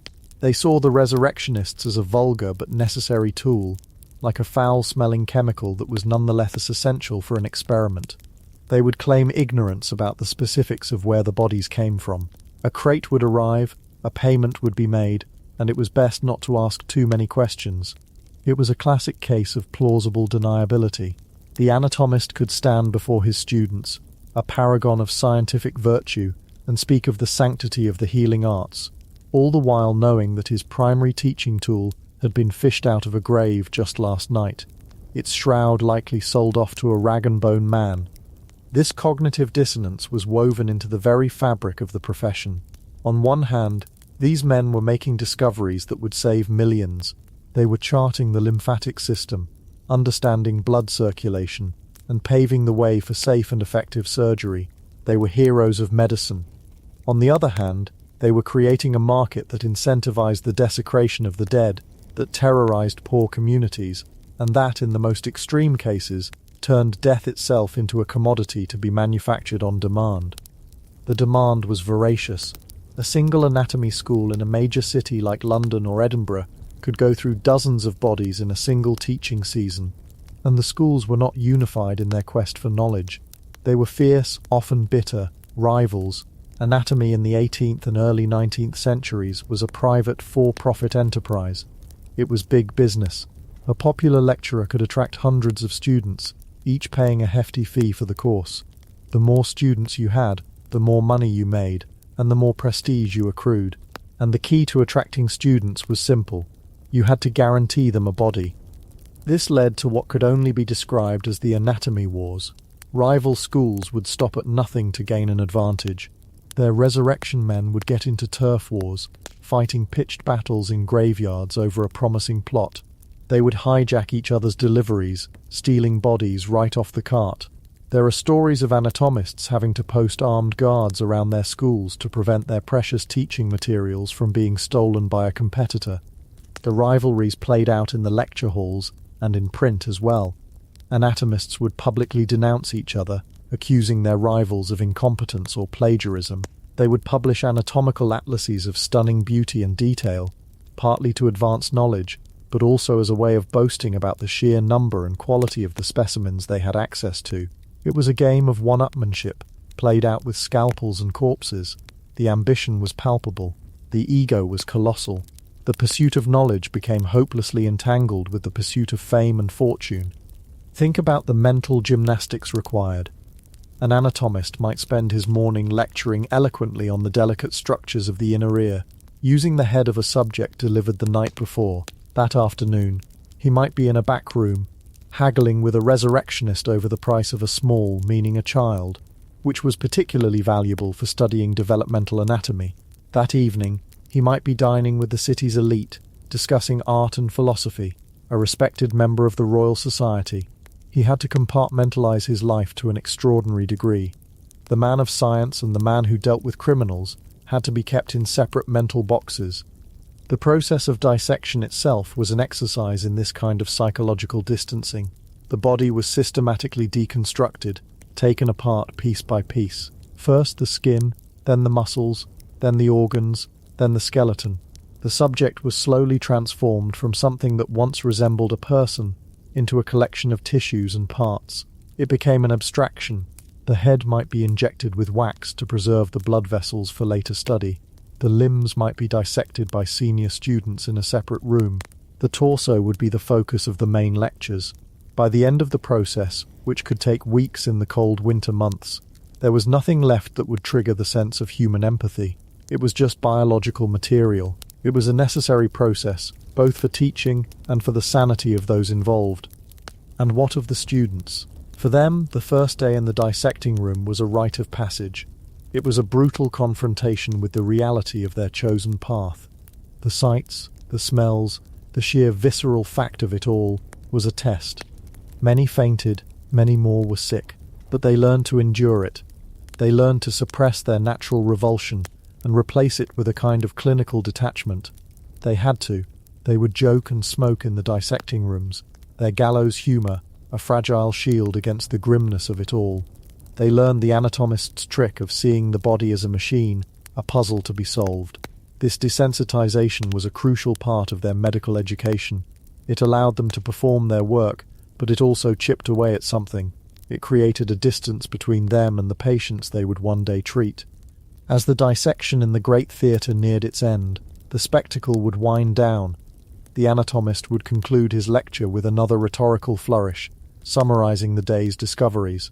The students, notebooks full, minds buzzing with new knowledge, would shuffle out into the late afternoon light, the strange smells of the theatre clinging to them like a second skin, The spectators from the general public would depart, perhaps feeling thrilled, perhaps disgusted, but certainly with a story to tell.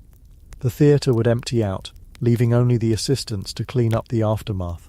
The remains of the subject, now thoroughly used, would be gathered. What happened to them next varied. Sometimes the bones would be cleaned and articulated into skeletons for the school's collection. Other parts might be preserved in jars of alcohol, becoming permanent teaching aids. What was left, the soft tissues and unsalvageable bits, would often be unceremoniously buried in the school's courtyard or dumped into a nearby river. The final indignity. The great anatomist would retire to his study, perhaps to prepare his notes for publication. He would be surrounded by books, by beautiful illustrations, by the trappings of a gentleman scholar. The bloody, messy reality of his work was handled by others. He was insulated from the grimiest parts of the process, free to focus on the pure, noble pursuit of knowledge. He could look at the skeleton in the corner of his study, not as the remains of a person who once lived and breathed, a person who was loved and was mourned, but as a perfect example of God's or nature's engineering.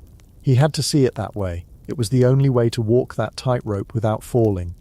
And so the lights in the anatomical theatre are dimmed. The great chandelier is hoisted back up towards the ceiling. The marble slab is scrubbed clean, ready for the next performance. The demand for knowledge, for progress, is never satisfied. Another delivery is always expected. The thin line between healer and monster, between science and sacrilege, remains, and the men of medicine will continue to walk it, their eyes fixed firmly on the noble horizon, trying their very best not to look down at the muddy, blood-soaked ground right beneath their feet. It was a price they were willing to pay, or rather, a price they were willing to have others pay, for a future they were certain would be better, and the most unsettling part of it all, they were probably right. Chapter 6. An Act of Parliament, the end of the resurrection trade, and the dawn of modern medicine. And being right, well, that changes things. It's one thing to have a monster lurking in the shadows, a necessary evil that polite society agrees not to talk about, a dirty little secret that allows for clean, well-lit hospitals and brilliant surgeons. It's another thing entirely when that monster is dragged into the harsh light of a courtroom, its deeds laid bare for all to see, and is proven to be not just useful, but terrifyingly efficient.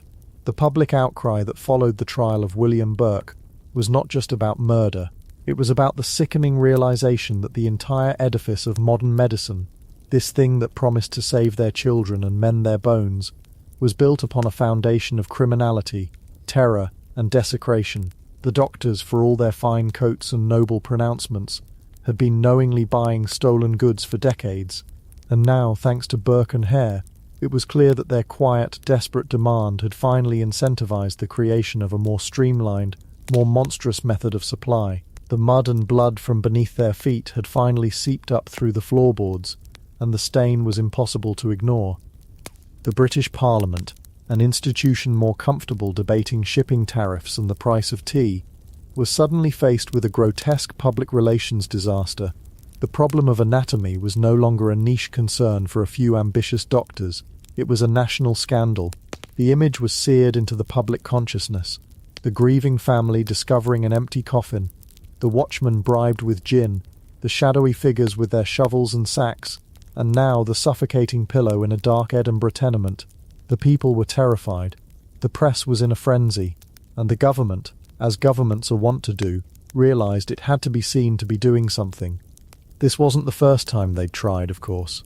There had been committees and proposals before, all of which had withered on the vine. The sticking point was always the same. Where do the bodies come from? To suggest that anyone, even a convicted criminal, should be handed over to the anatomist's knife was politically toxic. The sanctity of the body after death was a belief that cut across all social classes. The poorest labourer and the wealthiest lord shared the same fundamental desire to be buried whole, to rest peacefully until Judgment Day. To interfere with that was to play with fire, but the Burke and Hare case had turned that fire into an inferno. The choice was no longer between dissection and no dissection. The choice was now between regulated, legal dissection and unregulated, murderous dissection. The status quo had become untenable. Into this maelstrom stepped a man named Henry Warburton, a radical member of Parliament, Warburton was what you might call a philosophical reformer. He wasn't a man driven by sentiment, but by logic, reason, and a deep belief in the principle of utility, the greatest good for the greatest number. He looked at the situation not as a matter of ghouls and graves, but as a classic supply and demand problem. The medical schools of London, Edinburgh, and Dublin had a legitimate and growing demand for anatomical subjects. The existing supply chain run by the resurrection men was illegal, unreliable, and, as had just been proven, prone to horrific escalations. The logical solution, therefore, was to create a new legal and reliable supply chain. Warburton began to chair a parliamentary select committee on anatomy in 1828, even before the Westport murders had fully captured the public's imagination. He and his colleagues interviewed surgeons, anatomists, and even, it was whispered, a few reformed body snatchers themselves. They gathered testimony that painted a clear picture. Anatomy was essential, the shortage was critical, and the current system was a disaster for public order and public health. The committee's report laid the groundwork for what would become the Anatomy Act, but the journey from a committee report to a law is a long and winding road, paved with vested interests and public fears. One of the most peculiar and influential figures in this whole debate wasn't even a politician, but a philosopher, and a rather eccentric one at that, Jeremy Bentham. Bentham, the father of utilitarianism, had been thinking about this problem for decades. He saw the public's fear of dissection as irrational. A dead body, he argued, was just inert matter. It felt no pain, it had no consciousness. Its only remaining value was its usefulness to the living. To let all that precious biological information rot in the ground when it could be used to train doctors who would save countless lives was, in his view, the height of wastefulness. He believed so strongly in this principle that he made the ultimate commitment himself. In his will, he dictated that his own body should be publicly dissected by his friend, Dr. Thomas Southwood Smith, as a practical demonstration of his philosophy. And so, in 1832, shortly before the Anatomy Act was finally passed, the great Jeremy Bentham died, and his wishes were carried out. His dissection became a public event, a piece of philosophical theatre. Dr. Smith delivered a lecture over Bentham's corpse, praising his friend's commitment to scientific progress and the service of humanity. It was a powerful statement. Here was one of the greatest minds of the age, a man of wealth and influence, not just condoning dissection but volunteering for it, insisting on it. He was attempting to destigmatize the practice, to show the world that there was no shame, only utility, in the anatomist's work. Of course, in true Bentham fashion, it didn't end there. He also willed that his skeleton should be preserved, padded out with hay, dressed in his own clothes, and topped with a wax replica of his head. This figure, his auto-icon, was to be seated in a chair and kept at University College London, where it could be wheeled out for meetings.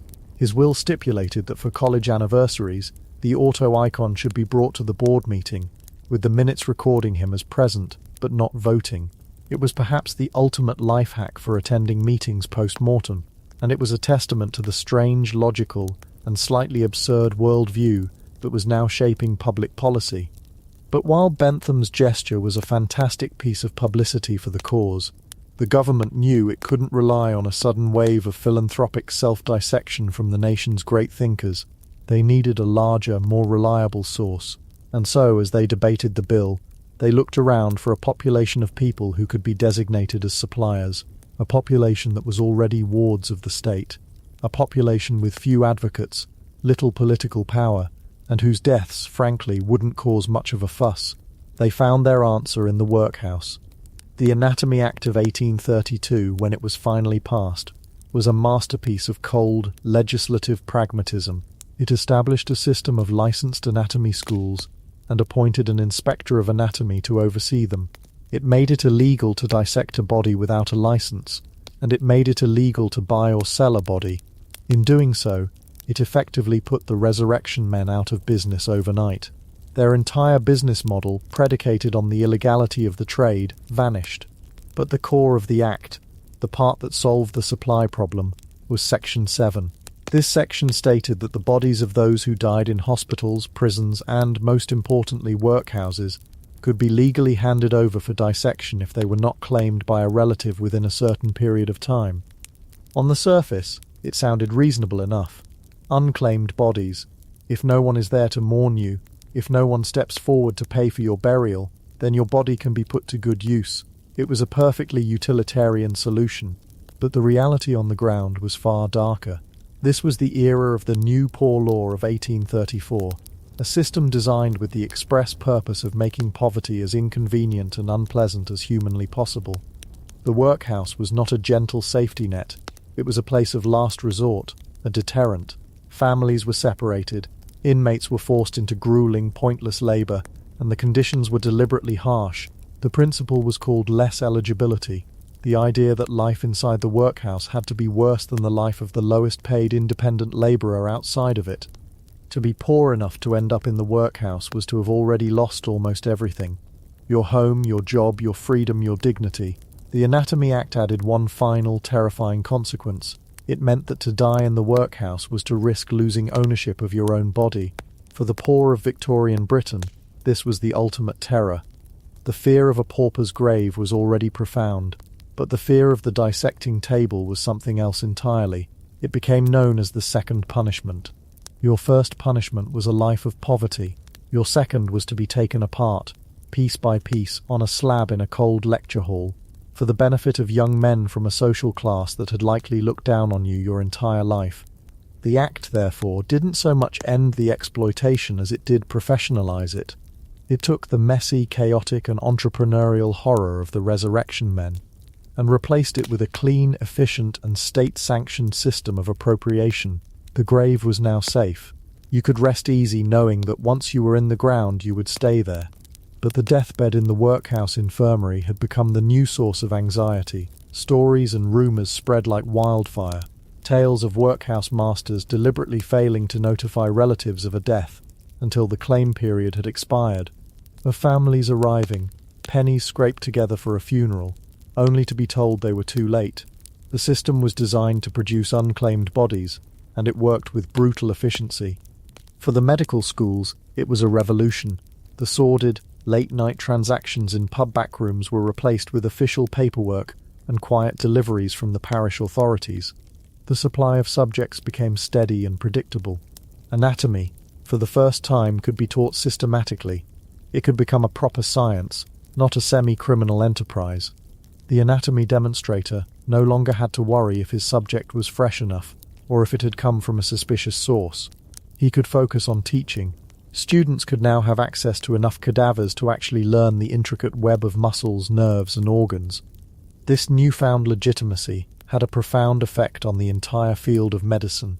The image of the surgeon began to change. He was no longer the brutish butcher, associated with grave robbers and ghouls. He was becoming a man of science, a respected professional, whose knowledge was based on rigorous empirical study. You simply cannot develop modern surgery without a deep, comprehensive knowledge of anatomy.